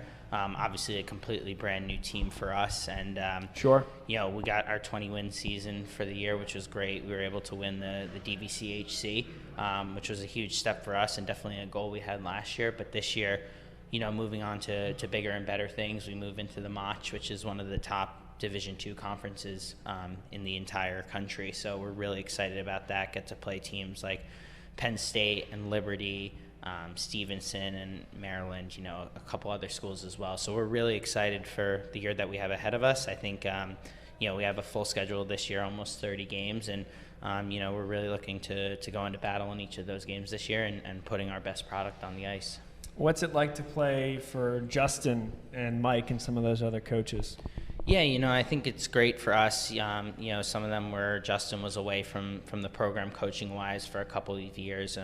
He was the general manager of the D1 team, and now he's come back and he's brought Mike and Dave along with him, Gino as well, and they're all alumni of the program, so they're all deeply tied to Drexel Ice Hockey. I think they did a great job last year, like I said, in the inaugural season, and I think we're all looking forward to this year. I think they're really good at getting the best out of all of us. Making sure that sometimes we might not be the most skilled team, but we're going to work the hardest and we're going to give our best foot forward every single game. So I think they did a really great job last year, and we're all just looking to move forward this year. And I'd push back on the skilled part as well. I had the opportunity to watch you guys last year, and it was quite impressive. I'm looking forward to broadcasting more of your games this year as well. Simple question: how do you get this much talent onto a campus so that you can fill 2 rosters the way you guys have? Yeah, I think I've got to see the progression of Drexel Ice Hockey, not only being a player, but now going into my 4th year as president of this organization, and also being a senior. This is my 5th year with the program. I think when we started, we had 30 guys come out to tryouts, and we had our one team of 30 guys, and now this year we're up to 60 guys and 2 full teams. I think that it really shows how much the program has grown in such a short amount of time, how high of a level of quality we put out on the ice day in and day out for both teams now, and that's both for Drexel University and for our program as well. I think our program has come a long way both on and off the ice, and I think it's a great culture to be a part of. I think we really do preach the family, and everyone's part of it. No matter what team you're on, you're a part of the Drexel hockey family, and I think that's just been very attractive to recruits coming in, and people get to come to our rink. Class of 23 will be brand new this year, but people love playing in that arena, love being in the city atmosphere, and so I think Drexel has just become a draw, and we just hope to keep getting bigger and bigger, and hopefully one day become one of the premier places to play college hockey, certainly in Philadelphia, but around the country as well. Well, I think you guys have a great opportunity here, and I've said this since I stepped in here last year, is that this is an affordable, family-friendly, but incredibly entertaining and high level of hockey being played right within Philadelphia. And I think you guys have a great opportunity. I look forward to being a part of it as you guys continue to grow. That this is something to do in Philadelphia if you're a hockey fan, and you guys bring it every single evening. Yeah, absolutely. I think Philadelphia is a hockey town. I think everyone loves the Flyers in the town, and it's a sports town in general. And so, I think for a while there was no college hockey team really in the city that could draw the crowds. And I think, us at Drexel have stepped up into that role as being kind of the college hockey team for the city. And we just look to hopefully grow our brand not only around campus, but around the city as well, and around the surrounding areas. Getting to walk around wearing your Drexel hockey gear. You can walk around the city now, walk around the surrounding areas when I go home to my local rinks, and people recognize us now. And I think, obviously broadcasting the games helps us out as well, but Twitter and Instagram and everything that we do, I think we just look to keep growing our brand for both teams and hopefully for the program in general. So what's your goal then for D2 this year? Our goal is to go into every game, like we're going to win each game and take it one step at a time. Like I said, last year was our inaugural season. We didn't really know what to expect. We were able to come out with the championship last year, and obviously that was huge for the program. And so this year, I think we all know that we can bring it, and we're a highly competitive team that can play up in, with some of the top teams in the Division II conference. And so I think this year we just want to take that next step and bring our effort to the rink every single day and put our best foot forward with every team that we play this year. Well, best of luck. We'll be watching, we'll be broadcasting a lot of the D2 games as well, so excited to be doing that, and we wish you the best. Thank you. Look forward to the year. Thank you. Jeremy Wick with us now here on the Drexel Hockey Network. And Jeremy, a great season last year for you and the team, a great run all the way to nationals. Well, what's your biggest takeaway from the 2018-2019 season? I think we put together a really good season last year, had 30 wins. I think we achieved a lot. When you put together, I know we didn't get that ECHA championship or that natty win, but I thought it was really one of the closest we did get to achieving it. We only lost 5-4 to Oklahoma, but all in all, it was a good year. And I think really this year we have a really good opportunity to build on it. We only lost a few guys, and we got a lot of good incoming freshmen here. So I think this is our year that we can even build on that and even have a better season than we did last year. We're asking folks about this on these interviews. The experience in Dallas, what was that like as a team, both from a competition standpoint and from a bonding standpoint? What do you think that experience did for you guys as you build into this season? Yeah, I think anytime you can get to nationals, all the best teams in the countries are there. So you get the opportunity to watch these teams play, learn something from just watching them, and kind of going through the whole entire process. I think if you haven't been there before, there's a lot of pressure on guys. This is your opportunity. Like, you want to win, you want to play big, and I don't know, I think once you kind of get comfortable in that, the next time around, you're more comfortable and you're going to play better. How's summer been?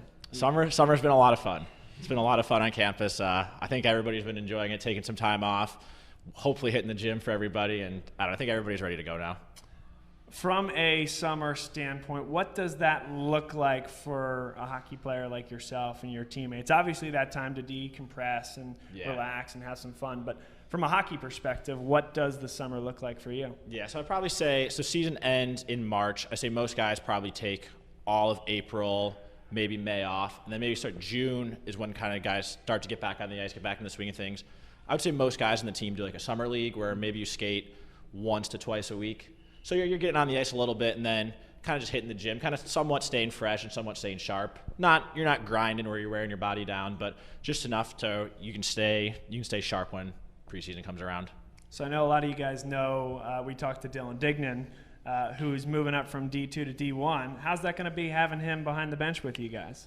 I think anytime you can get one more voice there in the locker room and on the bench, it's going to help any of us. Just all of our coaches are great, and the more help we get, I think it's even going to be better.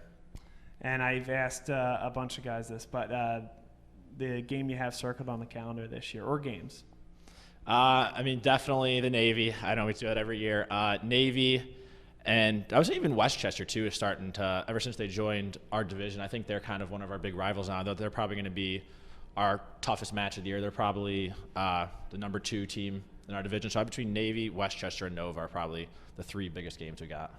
And then you see the ice from a very different vantage point than anybody else, obviously. And what you'll see when you get to class of 1923 this year is a far different facility in general. Yep. How excited are you and the rest of this team for? I think it's about time. There are some needed upgrades. I think the lighting is going to be the biggest thing for everybody. I think you guys are especially going to notice it. I will second that, yes. For all the home watchers, the lighting is going to be the big one. So I think that's going to help everybody. That's good. Well, I wish you the best this season. We'll be watching, and appreciate your time with us. Thank you. Thanks for having me.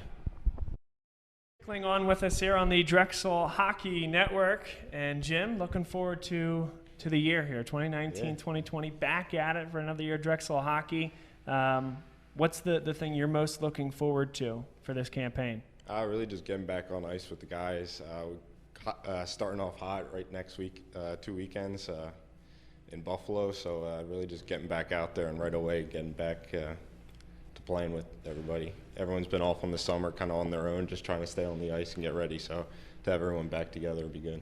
Well, and we're talking here at the training camp in September, and I have to imagine that this is a very crucial couple of weekends to get everybody back together for the first time. And you guys are on the ice quickly in game situations. What does a day like today do for you guys getting out there? One, just getting back on the ice and getting that chemistry going again, just picking up where we left off, and just bringing the new guys in, getting them feel welcome and up to speed with how the game's going, getting ready to move forward. What, from a perspective of this team and this chemistry, how do you think the new guys coming in, because you do have quite a depth of talent, young guys coming up, how do you think you guys will grow and mature together this season? Yeah, I think with just the large core guys that we have from last year and the success that we had, just having new faces, new different skill sets and talents to have them come in, be able to help them transition to here and just become part of the family and help us succeed with our goal next year. From a perspective of the games that are on the calendar this year, obviously you guys circle games on the calendar, and I think I might even know your answer based on the other folks I've talked to, but if you could pick 1 or 2 games that you really are looking forward to this year, what would they be? I mean, I think everyone could say the Navy game in Westchester is it's going to be a good battle, and yeah, we're all definitely looking forward to all the games against those guys. I'll tell you what I'm looking forward to, among other things, is coming to class in 1923 this year, a new venue essentially, totally redone from top to bottom, new boards, new lighting, a new roof, etc. What about for you guys? What's the best part of having essentially new digs for your home rink? Yeah, I think it's great that I'm excited to see what the changes they've made. I think it'll be good, especially earlier in the year with all the fog that we've had. It would be nice with the new roof that hopefully we don't have any of those problems anymore. Yeah, I think back to the old days, and it was back in like the 70s or something like that. It might have even been when the Flyers were in the Stanley Cup against the Sabres, because it definitely happened up in Buffalo, where they had to send the guys out on the ice when there was a whole bunch of fog there to essentially just skate in circles to try to lift the fog and get the game underway. And yeah, I don't think that'll be an issue this year anymore, which is great. So a couple of hot seat questions for you. Funniest guy on the team? I'd go with Chris Hagen. Just some of the stuff that comes out of his mouth is you're not really expecting it, but he's always got something to say. Whatever you have, he's got a way to make it funny. Is it like a dry, quick wit type of thing, or? He's just everything he's got to say. He just knows how to make individually. Just each guy, he knows what gets them going and makes them laugh. And then who will say something that'll make you think, and what's an example of that? I think there's a few guys. I'll have to go with Cam Neely. Spent a lot of time on the road, especially as his roommate and sitting next to him in the stall, and some of the stuff he asked me, whether it's about school or just life in general, just really makes you think. Sometimes where his head's at, and sometimes just it really makes you think about whatever, yeah. That's good stuff. That's good stuff. Well, hey, I appreciate you taking some time with us, answering some of the hard questions here. We'll be watching you out there on the ice this year, and wish you guys the best of luck. Thanks a lot. Thank you.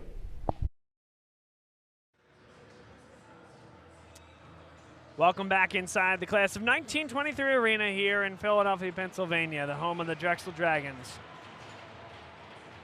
One more period to go here in the 2019-2020 home schedule here for Drexel. They lead 4-1 over Kent State, dressed in the navy blues. Drexel is in the home gold uniforms, and Jamie Crane has the puck. This one distributed back and popping over the stick of Lim and all the way deep. Still 55 seconds left of a 5-on-4 here for Drexel. They lead 4-1. Churchvara plays this one across. Carmichael corrals the puck and moves towards the slot, overlapping with Churchvara. Plays it deep. Backhanding, pops right up into the air, and they score! And it's James Schickling. Schickling pops it up. That's going to go right off the back of the goaltender and in. The assists to Mike Churchvara and Aaron Carmichael.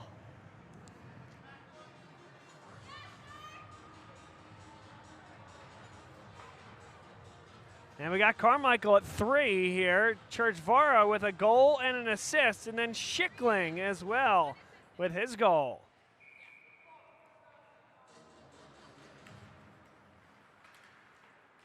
And now this game is, as the last one finished, 5-1. Drexel leads here. That's how they won last night. That's 4 power play goals here for Drexel. They have dominated the special teams here this afternoon. There's a shot right on by Urbani. Tried to catch the goaltender White sleeping. Nearly did. Now up to center. A big hit. That will be a penalty called against Jarrett Ortiz. He'll go to the box. 2 minutes, pretty clear.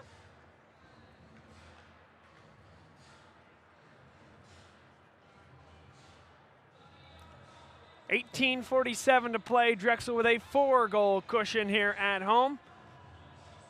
The stakes certainly are high here. Don't want to scuffle against a 6-18 team, although that record is a bit deceiving given the competition that Kent State will play on a game-to-game basis. This is a team that absolutely has some firepower, skating ability, a decent goaltender, and generally speaking here in the ECHA would be a fairly tough opponent night in and night out.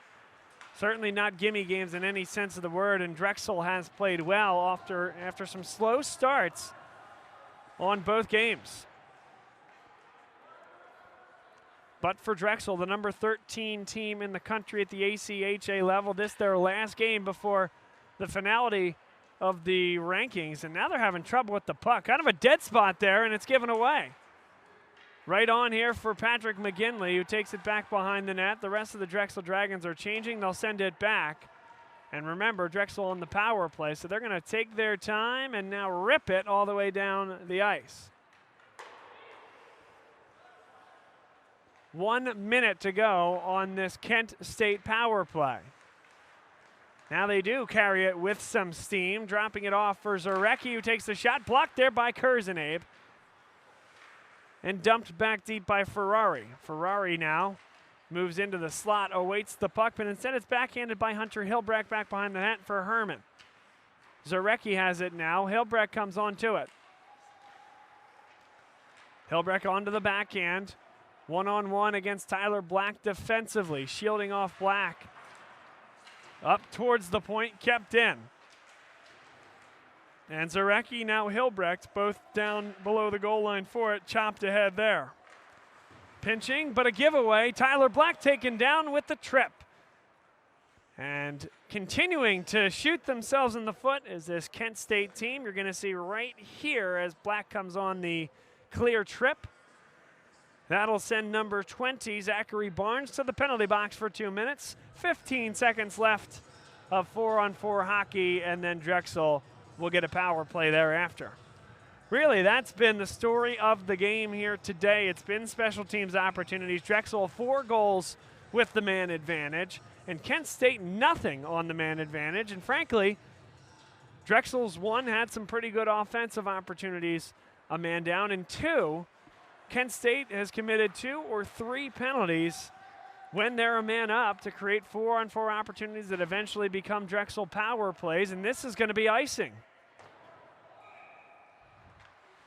And once those 4-on-4 opportunities have subsided and Drexel does have the man advantage, they've scored in a lot of those occasions.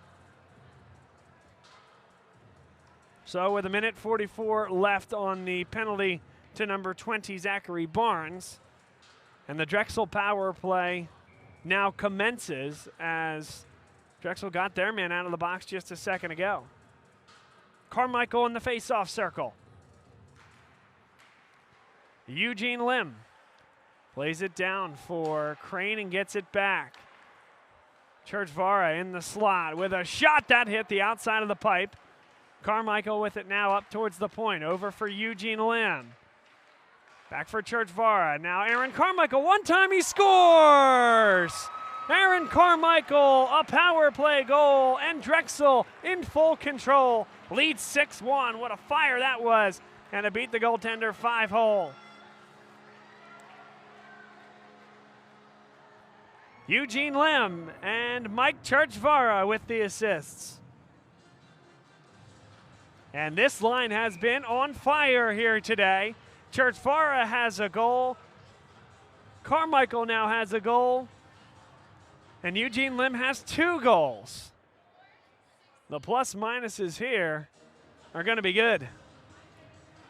And now we have a stoppage here.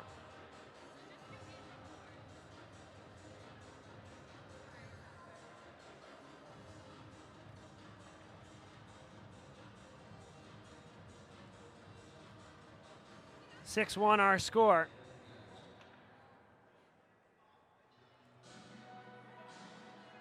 Timeout on the ice. That's the 5th power play goal of the afternoon here for Drexel. Ending the season on home ice in a pretty good fashion. Showing the rankings committee that they're playing their best hockey at the right time as well.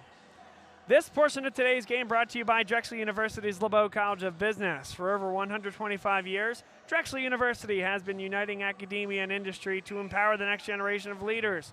Enroll in graduate and executive education programs at Drexel University LeBeau College of Business and join over 40,000 alumni who are transforming their careers and industry.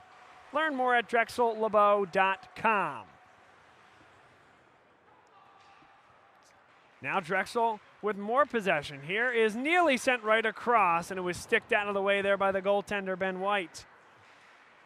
In the center of the ice, getting a stick on it, Daniel Nugent. Played back to the point here by Drexel, though, and Coleman sends it back down below. Tried to send it right in front. It's still nudged back below the goal line. Right in front it comes. Jamie Crane bangs away at it, and this will find its way out of the zone. Coleman back there to get it.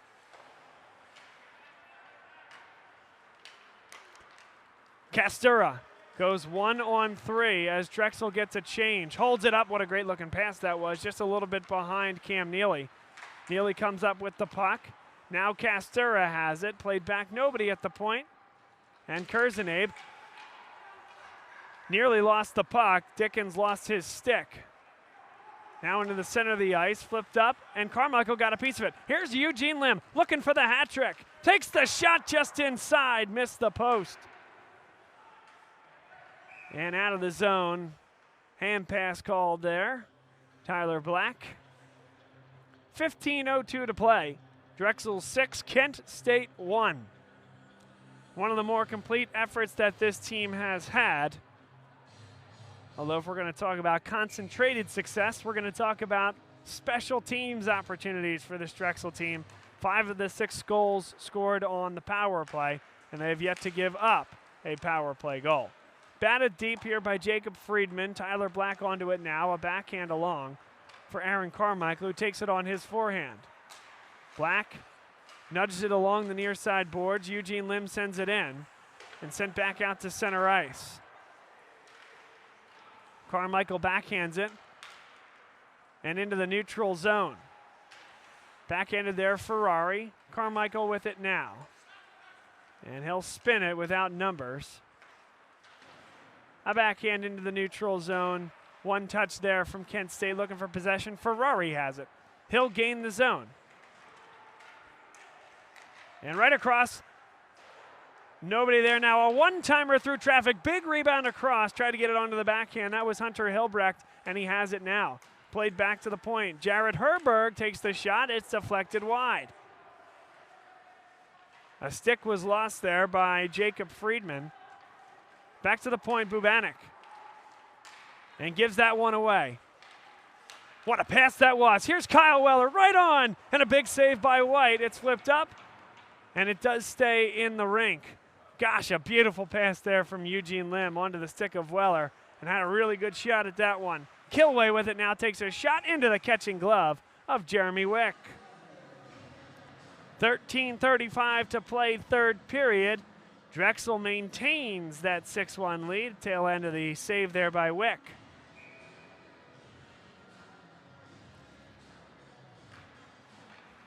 And the face-off is going to be controlled here by Drexel. Played forward for Zane Reynolds.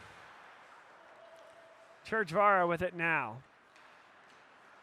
Urbani. And McGinley tried to give it and go it.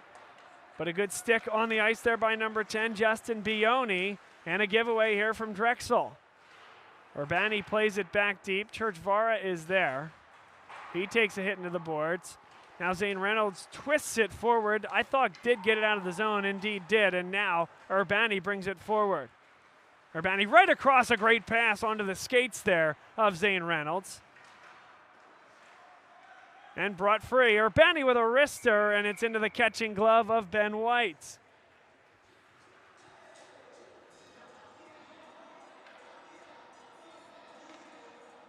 And Nick Urbani shot there into the catching glove of White. Face off here is Jared Ortiz. And we get a stoppage.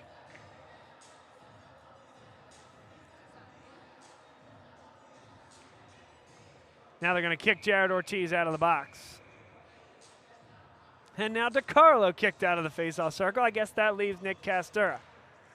They do win it, though. Back to Wyeth Cool. There's a shot all the way through. It's saved and sent off the boards and out of the zone.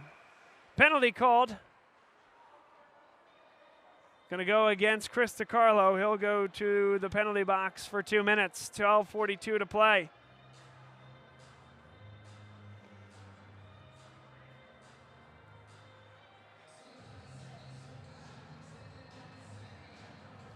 So a man advantage coming up for Kent State. They have not been able to take advantage of this throughout the majority of this hockey game.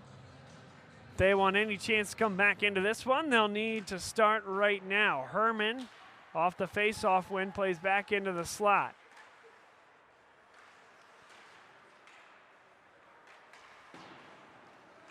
Zarecki plays it down to the goal line right in front. Jeremy Wick got a save on the first one. Puck still loose in front. Now Jeremy Wick covers it up, and some contact after the whistle.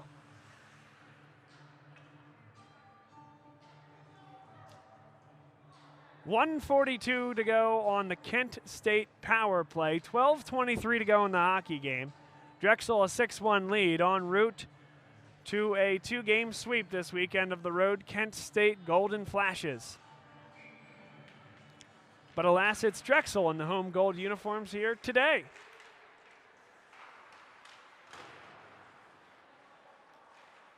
Kept in at the point. Zarecki with it now. Wines fires. Didn't get much on it. And Black able to send it to the far side boards. Now Kent State with it. Played by Halupnik. And then they couldn't keep it in the zone at the point. Ferrari tries to turn on it. Neely makes life difficult, and precious seconds elapse here on this Kent State power play. Halupnik carries the zone. Draws it down below the goal line on his backhand. Played back to the point. One more pass. A one-timer, he whiffed on it. That was number 10, Justin Bioni. And now Drexel the other way. James Schickling carries it forward. This shorthanded. Schickling. He'll take the shot, the rebound, the shot, and a block. Delayed penalty coming up against Kent State. Churchvara will pull this back and elapse even more time. 37 seconds left on the Kent State man advantage. Now the touch with 11:15 to play. 33 seconds of a 4-on-4 upcoming. And it has been like clockwork here tonight. Kent State gets a power play, can't convert. And all the while, they commit a penalty while a man up. A 4-on-4 period, and then inevitably Drexel goes on the power play and gets a goal. That's happened 5 times here tonight.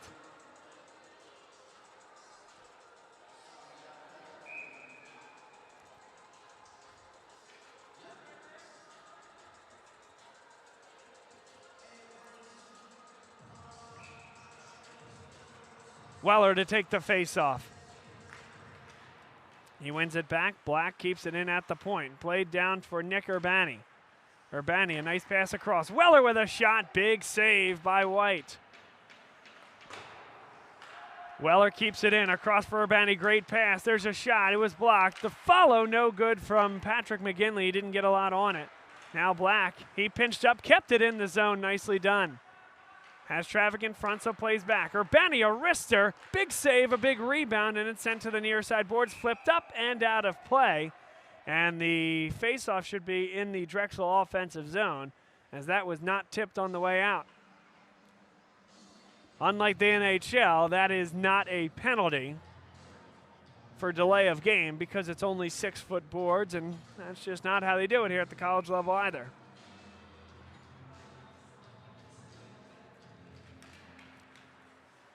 Tied up on the faceoff. Churchvara has it now. 1:26 now on a 5-on-4 for Drexel, as the penalty has expired that gave Kent State the initial advantage. And here's that line again. Carmichael, Lim, and Churchvara that have been so good. Churchvara's shot is blocked. 3 of those guys have been the top line for the power play all afternoon. Back for Carmichael in the slot. Now a one-time pass, could not get it onto the stick of Jamie Crane. 52 seconds left on the Drexel man advantage. Halfway home here in the third period. 10 minutes to play as Eugene Lim. He'll gain the zone. Brings it right on. Through traffic, couldn't get it back to the forehand, but now Drexel can set up shop. Instead, he punched that one deep. Aaron Carmichael coming onto the far side. Schickling over for Jamie Crane. Crane couldn't control it, and now Eugene Lim pinches forward. In on the forecheck. Drexel working hard to keep this in the zone. 21 seconds left on the Drexel power play. 9:30 to play in the game. 6-1 lead for the home Drexel Dragons as it does come free here. Churchvara for Aaron Carmichael. 8 seconds left. Patience here from Carmichael. Sends this one deep around the backboards. And now it is cleared all the way down right before what would have been icing, as there were 2 and down to 1 second left on that power play as that shot was fired deep. Now Jared Ortiz carries into the zone. Nobody else, so we'll take the shot. The catching glove there from Ben White keeps it out of the back of the net. 9 minutes, 1 second to play. And Jared Ortiz, see the tail end there, as the catching glove of White able to secure it.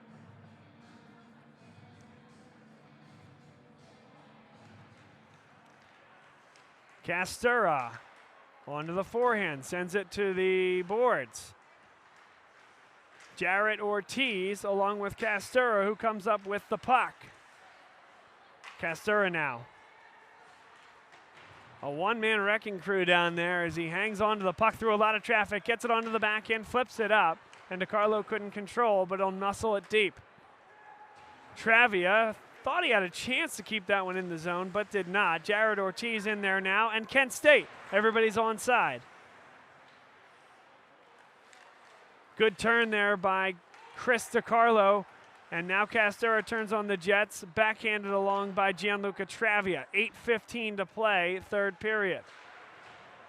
Jared Ortiz in there on the forecheck. Trent Bubanik trying his best for Kent State to get a clearance. Bubanik taken down on the play. High off the boards, it's kept in. Turning on it now, Daniel Nugent out to center, and it's chipped forward by Ian Herman. Herman will scamper to the bench for Kent State. Travia now across for Wyeth Cool. Touched up there by Drexel's Chris DiCarlo, and he'll go to the bench. Cam Neely, the only guy out there, and he works hard to create possession for Drexel as they're getting the change. Now it's given right back. Number 13, Hunter Hilbrecht along the boards, and now they couldn't control it. Cam Neely onto the backhand, played forward. Touched there by Jamie Crane, waves off the icing, and back behind the goal. He gets there first, takes a big hit for his work. Dylan Anderson laid it. Kurzenabe through traffic, and that's not a good one. It's coming back the other way. Fortunate that Tyler Black is there. And there was a lot of traffic there. I don't think the coaches are going to love that Kurzenabe took that shot with the blocker right in front, nearly created the counter opportunity. Now Jamie Crane hit hard into the boards along the far side. He turns on the puck, flicks it high, and on a few hops will scamper just to the right of the goaltender White. 6:52 to play, 6-1, Drexel in control. A touch there, flicks it high, that'll stay in the rink. First to it, number 18, Thomas Kilway, who stays on the puck. Now down below the goal line is Nathaniel Schwartz, taken down hard by Kurzenabe, as the referee went down as well. Big block there in front by James Schickling, and it's sent out to center ice. Kurzenabe lost his stick. He'll head to the bench. Mike Churchvar on in his place. Great stick work there to elude one defender. Playing it forward for Zane Reynolds, and now Schickling on the backhand. Got it to the red line. Played deep. Patrick McGinley on the chase. First there, though, is Joey Gallo, who carries it forward and gave it away for Kent State. Mike Churchvara will chase after this one. And now we'll turn back. Couldn't keep it in the zone, so everybody has to touch up. But Drexel certainly wants to take no chances at this point. Don't need any defenders back behind the net and create any type of odd man rush opportunity for Kent State. And even here, really no numbers, but could have been. Oh, was not a trip. No call there. Now a shot through traffic, and Jeremy Wick makes the save. Schwartz keeps it moving down below the goal line, but Drexel came up with possession. A loose stick, the puck will contact it. Dickens taken hard into the boards on the near side. And again, that stick just getting in the way of Drexel's effort to clear the puck.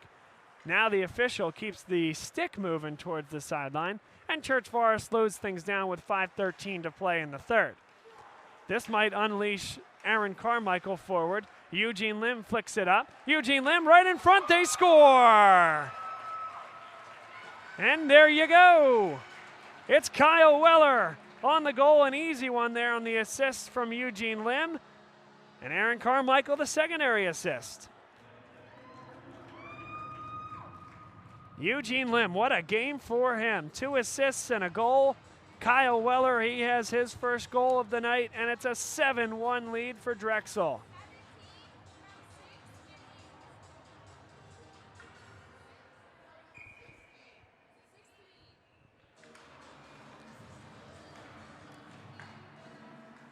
Five minutes to go.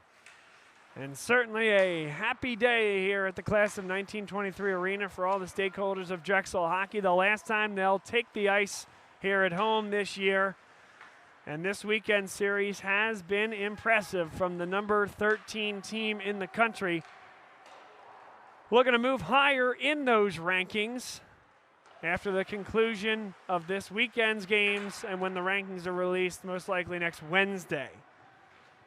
4 minutes and 28 seconds left in the game. Stay with us after the conclusion of this one, as we'll have interviews to wrap up our season here for the Drexel Hockey Network. It's been a lot of fun being with everybody this year. Of course, a lot more hockey for these guys to play. We'll have information through the Drexel Hockey Twitter handle as to where to find that programming for the ECHA tournament and, of course, the ACHA D1 Nationals tournament.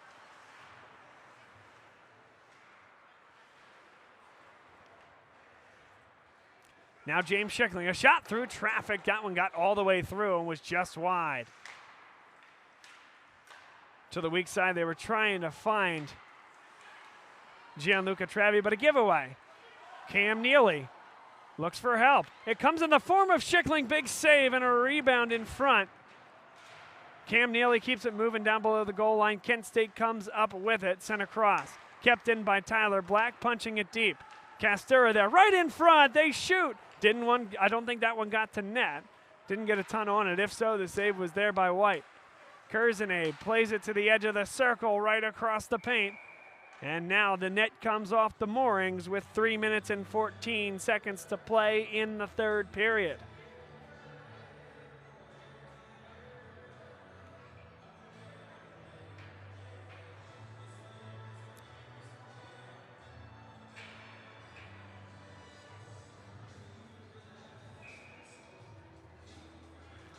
Face off in the offensive zone here for Drexel. Patrick McGinley to take it. Opposed by Rob Ferrari. Punch deep down below the goal line. Friedman plays it out of the zone, but not by much. Possession here for Kurzanabe. Brought down there by McGinley. McGinley turns on the puck, plays it back towards the point. Zane Reynolds got a stick on it, but now Kent State the other way. Not a lot of numbers here. Drexel, and rightly so, committing a lot of numbers back at this point in the game. Ferrari came up with the puck for just a second. Kurzanabe trying to hold it up for as long as he can, and Ferrari brings it free. They jam away at the puck, and now Kurzanabe comes up with it again. Brought forward by James Schickling to the red line, playing it deep, forcing the goaltender to cover it up. 2 minutes, 30 seconds to play here in the hockey game.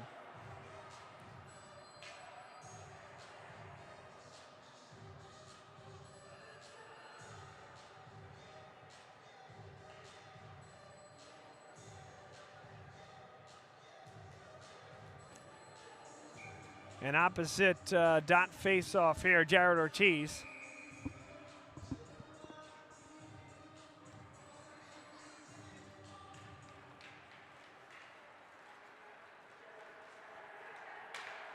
This one sent deep. Big hit there along the far side boards. And now the puck's lodged underneath Chris DiCarlo. 2:10 to play third period. Drexel well on their way. Kent State looking for one more goal. What a save that was by Jeremy Wick. The lateral movement from the goaltender here for Drexel will get one more look. It's a good cross there by Barnes, the one-timer, and Jeremy Wick just too good here today. He has to be feeling good heading into the postseason for this Drexel team. Firing on all cylinders. Now the only question is, how do you stay fresh? Not just Jeremy Wick, but everybody going into a 2-week lull and then another week and a half before Nationals starts. One-timer, it's wide, into the back of the cage. Nick Urbani will hold it up. In there, number 22, Joey Gallo. And Church Vara comes free with it. A lot of open ice for Church Vara. He'll carry it forward, and now Lim with it. Can Lim add to his spectacular day? Church Vara right across and in front was looking for Jamie Crane. And Kent State comes back the other way. It's 2-1-3, a backhander. Jeremy Wick tries to keep it moving. That is a quick whistle. 1:33 to go. You can see how quickly he snatches this and keeps it moving. Yeah, perhaps you get the whistle there, but Wick's best effort was to keep that puck moving with 93 seconds to go.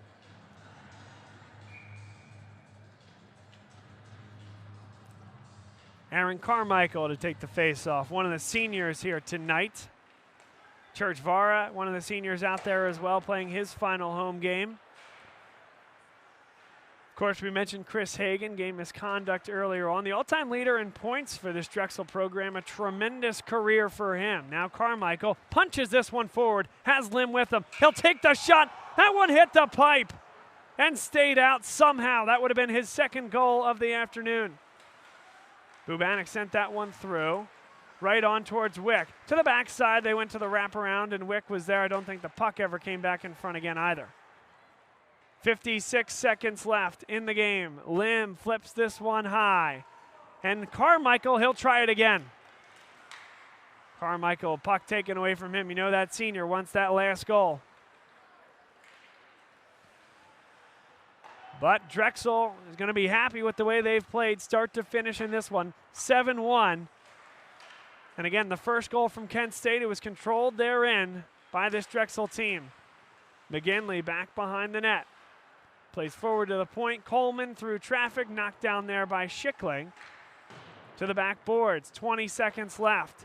And this one's going to be played all the way deep, a race for the puck. Wyeth Cool will get there first, 12 seconds left. Sent around the boards into the neutral zone. And Schickling just sends it deep. Final seconds of the game. And the Drexel Dragons win their last regular season game and their last game at home, 7-1, taking down Kent State and sweeping the weekend series. Working on our stars of the game here, a lot to choose from. Aaron Carmichael, we have him for 5 points. Church Vara, a goal and 2 assists. Our stars of the game, the third star, Eugene Lim, had a tremendous game, 2 assists and a goal. Mike Churchvara, our second star of the game, 2 assists and a goal as well. And then Aaron Carmichael, he had 1 goal and we counted 4 assists for him, just involved in everything. And just give it to that line, the power play line. Owned this game for Drexel. 5 power play goals and a 7-1 victory. Stay with us. We're going to wrap things up here in just a few minutes from our booth at the Class of 1923 Arena for the last time. And in the last time, the Drexel team salutes their fans as they head back to the dressing room. Jeremy Wick, a great night in net. Just 1 goal allowed. Didn't see as much work as you may otherwise see. Great play from the skaters in the ice, but Jeremy Wick made some big saves to be the difference there in net as well. We'll have more interviews that are kind of pre-recorded, if you will, stock interviews that we've had as we wait to have members of the Drexel hockey program out here to wrap up their thoughts on their regular season this year as they careen towards the playoffs. Stay with us. First is assistant coach Dylan Dignan as we wait for the players to be live here in the booth. Thanks everybody for being with us. Again, Drexel 7, Kent State 1. This is our final broadcast, so if this is the last time you see us here this year, thanks for being with us. Shoot me a follow on Twitter at BobLongSports. BobLongSports.com has a repository of all our games as well as the Drexel Hockey Point Streak site. Follow Drexel at Drexel Hockey. Congratulations to Kyle Zoldi, walking at the bottom of your screen right now, the victorious coach. Hope to hear from him here tonight. And we will hang for just a few minutes. And it's intermission here for the Drexel Hockey Network broadcast of Drexel Hockey from the class of 1923 arena.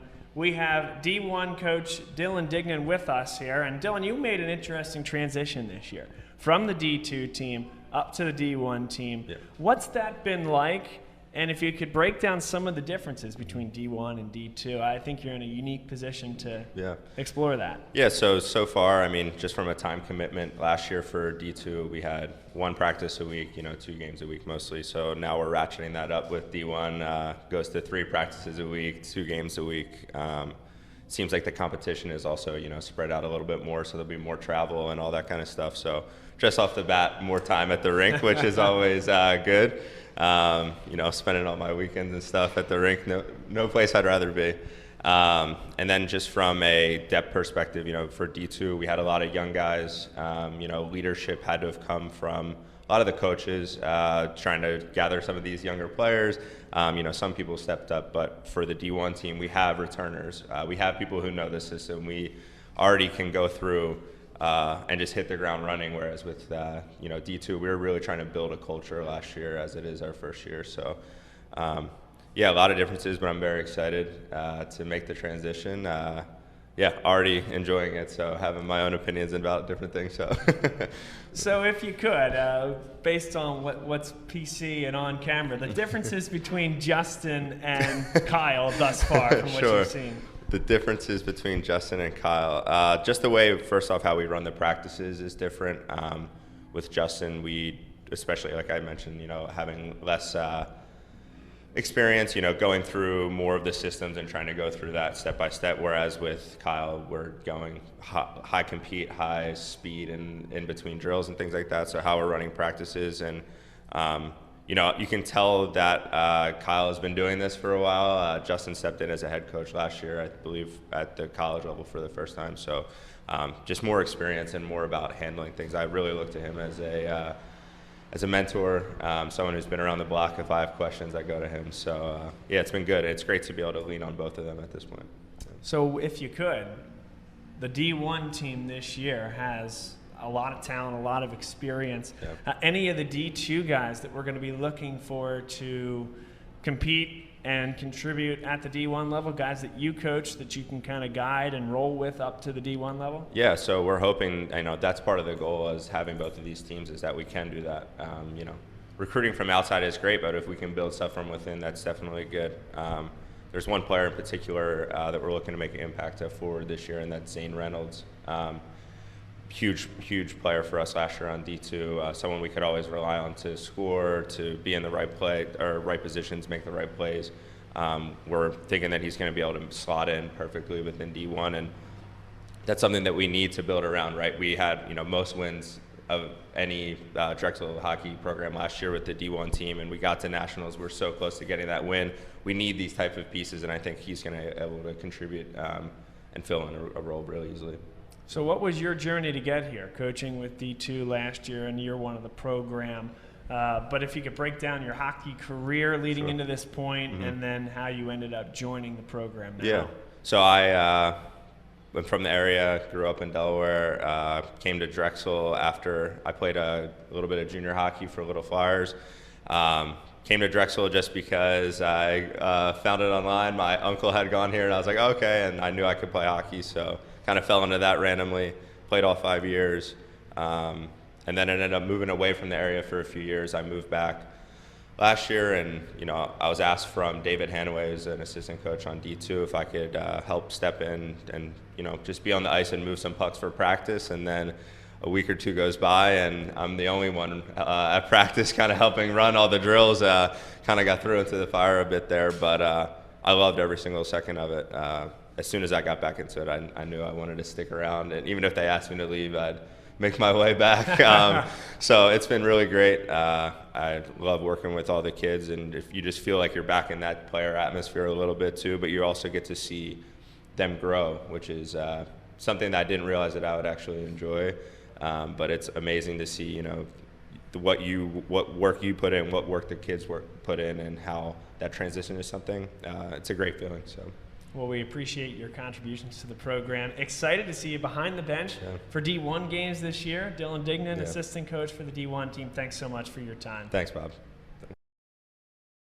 Urbani is with us here on the Drexel Hockey Network. And Nick, welcome into the hot seat here. Appreciate you taking some time with us. How has the summer been for you as you prepare for this season? I think it's been a really good summer. It's been very relaxing, and now kind of I've had my first year here and I know what to expect. It makes it easier coming into my second year here, but it's definitely been a good summer getting ready for this year. How was your last year with the program, and how would you kind of grade things from a team perspective, from a personal perspective, and kind of carrying that forward into the late stages of last year? Yeah, I mean, last year it was probably at first it was a bit of an eye-opening experience coming from high school and coming to college hockey, but it was definitely an awesome year.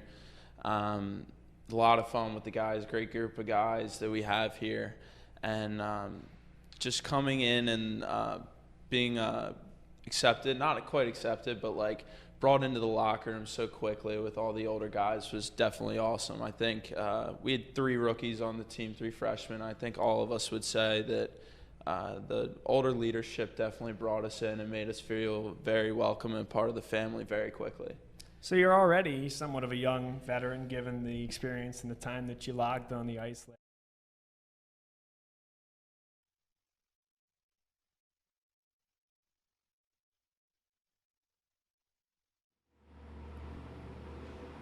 And we welcome you back inside the Drexel Hockey Network. A reminder that today's game and all our games brought to you by Drexel University's LeBeau College of Business. And now we bring you inside our broadcast booth. Bob Long and assistant coach TJ Lasik. TJ, congratulations on the weekend series that you've swept here today, combined 12-2 against a pretty good Kent State team out there. How did it look? Absolutely, yeah. Really happy with our 2 games this weekend. Thought we came out, played a good full 60 minutes today. Kent State's a good team over there, so really strong finish to the regular season here. Now it's time to look forward to playoffs and nationals. Well, let's look forward to playoffs and nationals. So you guys have a couple weeks off before you head down for the ECHA playoffs, I should say, your conference tournament. But as you know, you've already qualified for nationals. Your regular season title enables you to do that. Really interesting storyline here. You guys are the number 13 team in the country right now. You've won your last 2 games. So by the time next week's rankings come out, and even the ones after that, this will be your last game. Top 12 gets you a bye in the first round of the ACHA Nationals. So what does that look like for you guys as you kind of move forward here? Everything's out of your control at this point, but what would that be to get a bye in that first round? Yeah, I would say right now we're really happy with where we're sitting at 13. We've kind of bounced between 12, 13, 15 area for the past couple of ranking periods, so I think this weekend should hopefully help us, and then we'll just see how things shake out the last 2 weeks. We don't have any games, so nothing we can do at this point, but I think either way, pretty happy with how we're playing right now and confident no matter what seed we come in, we're going to be able to make some noise at nationals this year. Well, I certainly agree. Wherever you guys end up, you're going to have a chance to make some noise. You have a chance to watch the world burn around you a little bit, though, with a lot of other teams playing in the time that you're off. That is true. Yeah, we'll be keeping our eye on Twitter, watching these scores, seeing how the teams that are just in front of us, just behind us are doing, and hoping for the best. All right, TJ, so this game here tonight was a game of special teams. You guys were excellent on the power play, and even when you were killing penalties, you put so much pressure on Kent State that they were forced to take some silly penalties themselves. What was the idea coming into this particular series and this particular game? Was that the mindset, or is that just what happened to click here tonight? Yeah, I mean, I think special teams is always a big part of the game, especially coming down the stretch here, looking at playoff hockey, nationals hockey. It's going to be 2 good teams playing every night, and when that happens, sometimes it just comes down to who wins that special teams battle. So it comes down to, number 1, staying out of the box, being the team that goes up more than we're down, and then number 2, cashing in when we have the chances. Well, Coach, congratulations on a great one here tonight, and thanks for letting me be a small part of the family here this year. This is our last broadcast, and it's been great to be up here following you guys. You guys are playing excellent hockey, and will be following along very closely in the ECHA tournament and then down there at Nationals in Dallas. Absolutely. Yeah, another great regular season in the books. Happy to have you on board, part of the Drexel hockey family. So thanks, Bob. It's been Always fun. a treat. Been a lot of fun. TJ Lasik, the assistant coach here under Kyle Zoldi with this Drexel hockey program. Stay with us just about a minute. We'll have your 3 stars of the game up here as well. Stay with us. Thanks.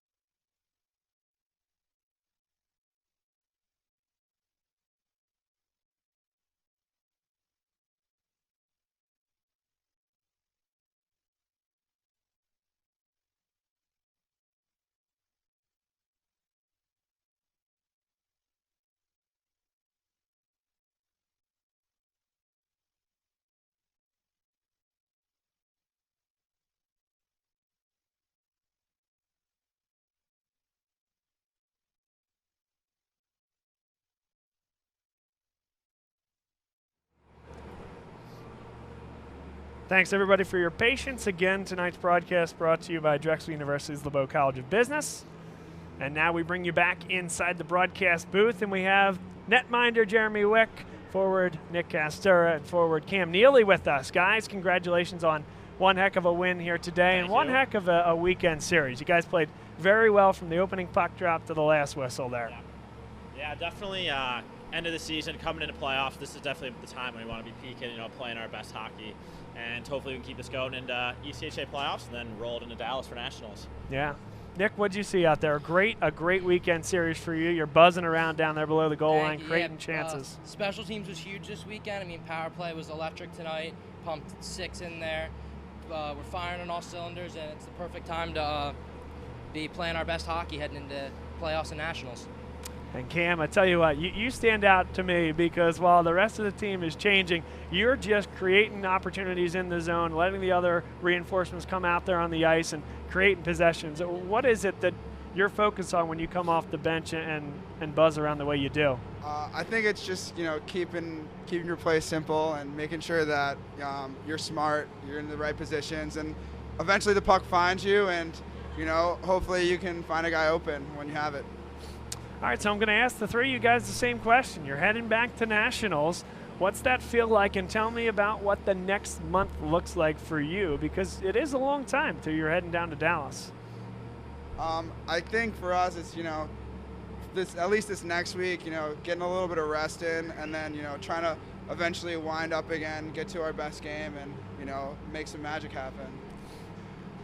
Yeah, it's be my first time going to Nationals, but I think it's huge to stay focused, stay healthy, just try and get a win out there, get something huge for the program.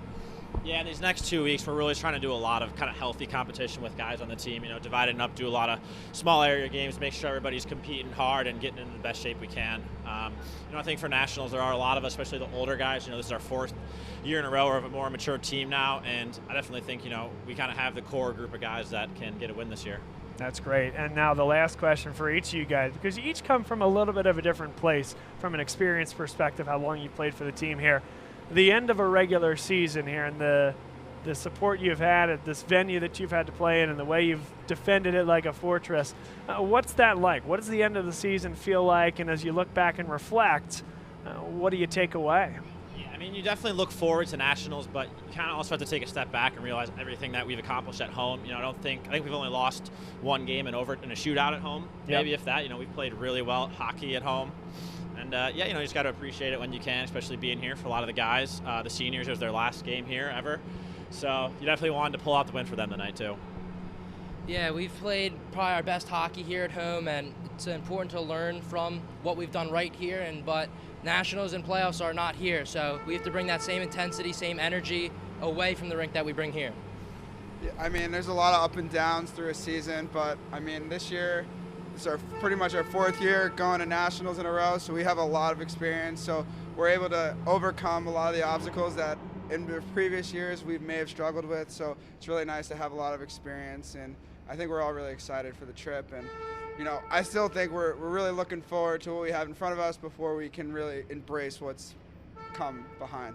I like it. I like it. Well, we're excited for what you guys have been able to do. We appreciate you letting us be a small part of the family here. The Drexel Hockey Network's been a lot of fun. Yeah, it's been an awesome year so far. You guys put a great product out there that make it very entertaining for many Drexel stakeholders, past alumni, current students, and just other folks throughout Philadelphia that love hockey. So it's great to put that product out there on the ice. You guys do a wonderful job doing it, and I really appreciate it. So thank you very much for your time here tonight. Yeah, thanks everyone for watching too at home. It's been fun. I just want to give a shout out to my mom, my dad, and my little brother Jess. Good boys. Thank you. Thank you, Cam. Thanks, Nick, and thanks, Jeremy. Great season, and congrats on the win this weekend. We'll be following along as these guys head to nationals in a few weeks. And for us here, this is our conclusion of our season for Drexel Hockey Network. So thanks, everybody, again for being with us, and we'll see you guys all back next season after these guys make quite a run at nationals. So we'll have a lot to talk about when we come back next year. Thanks again, everybody. Have a great night.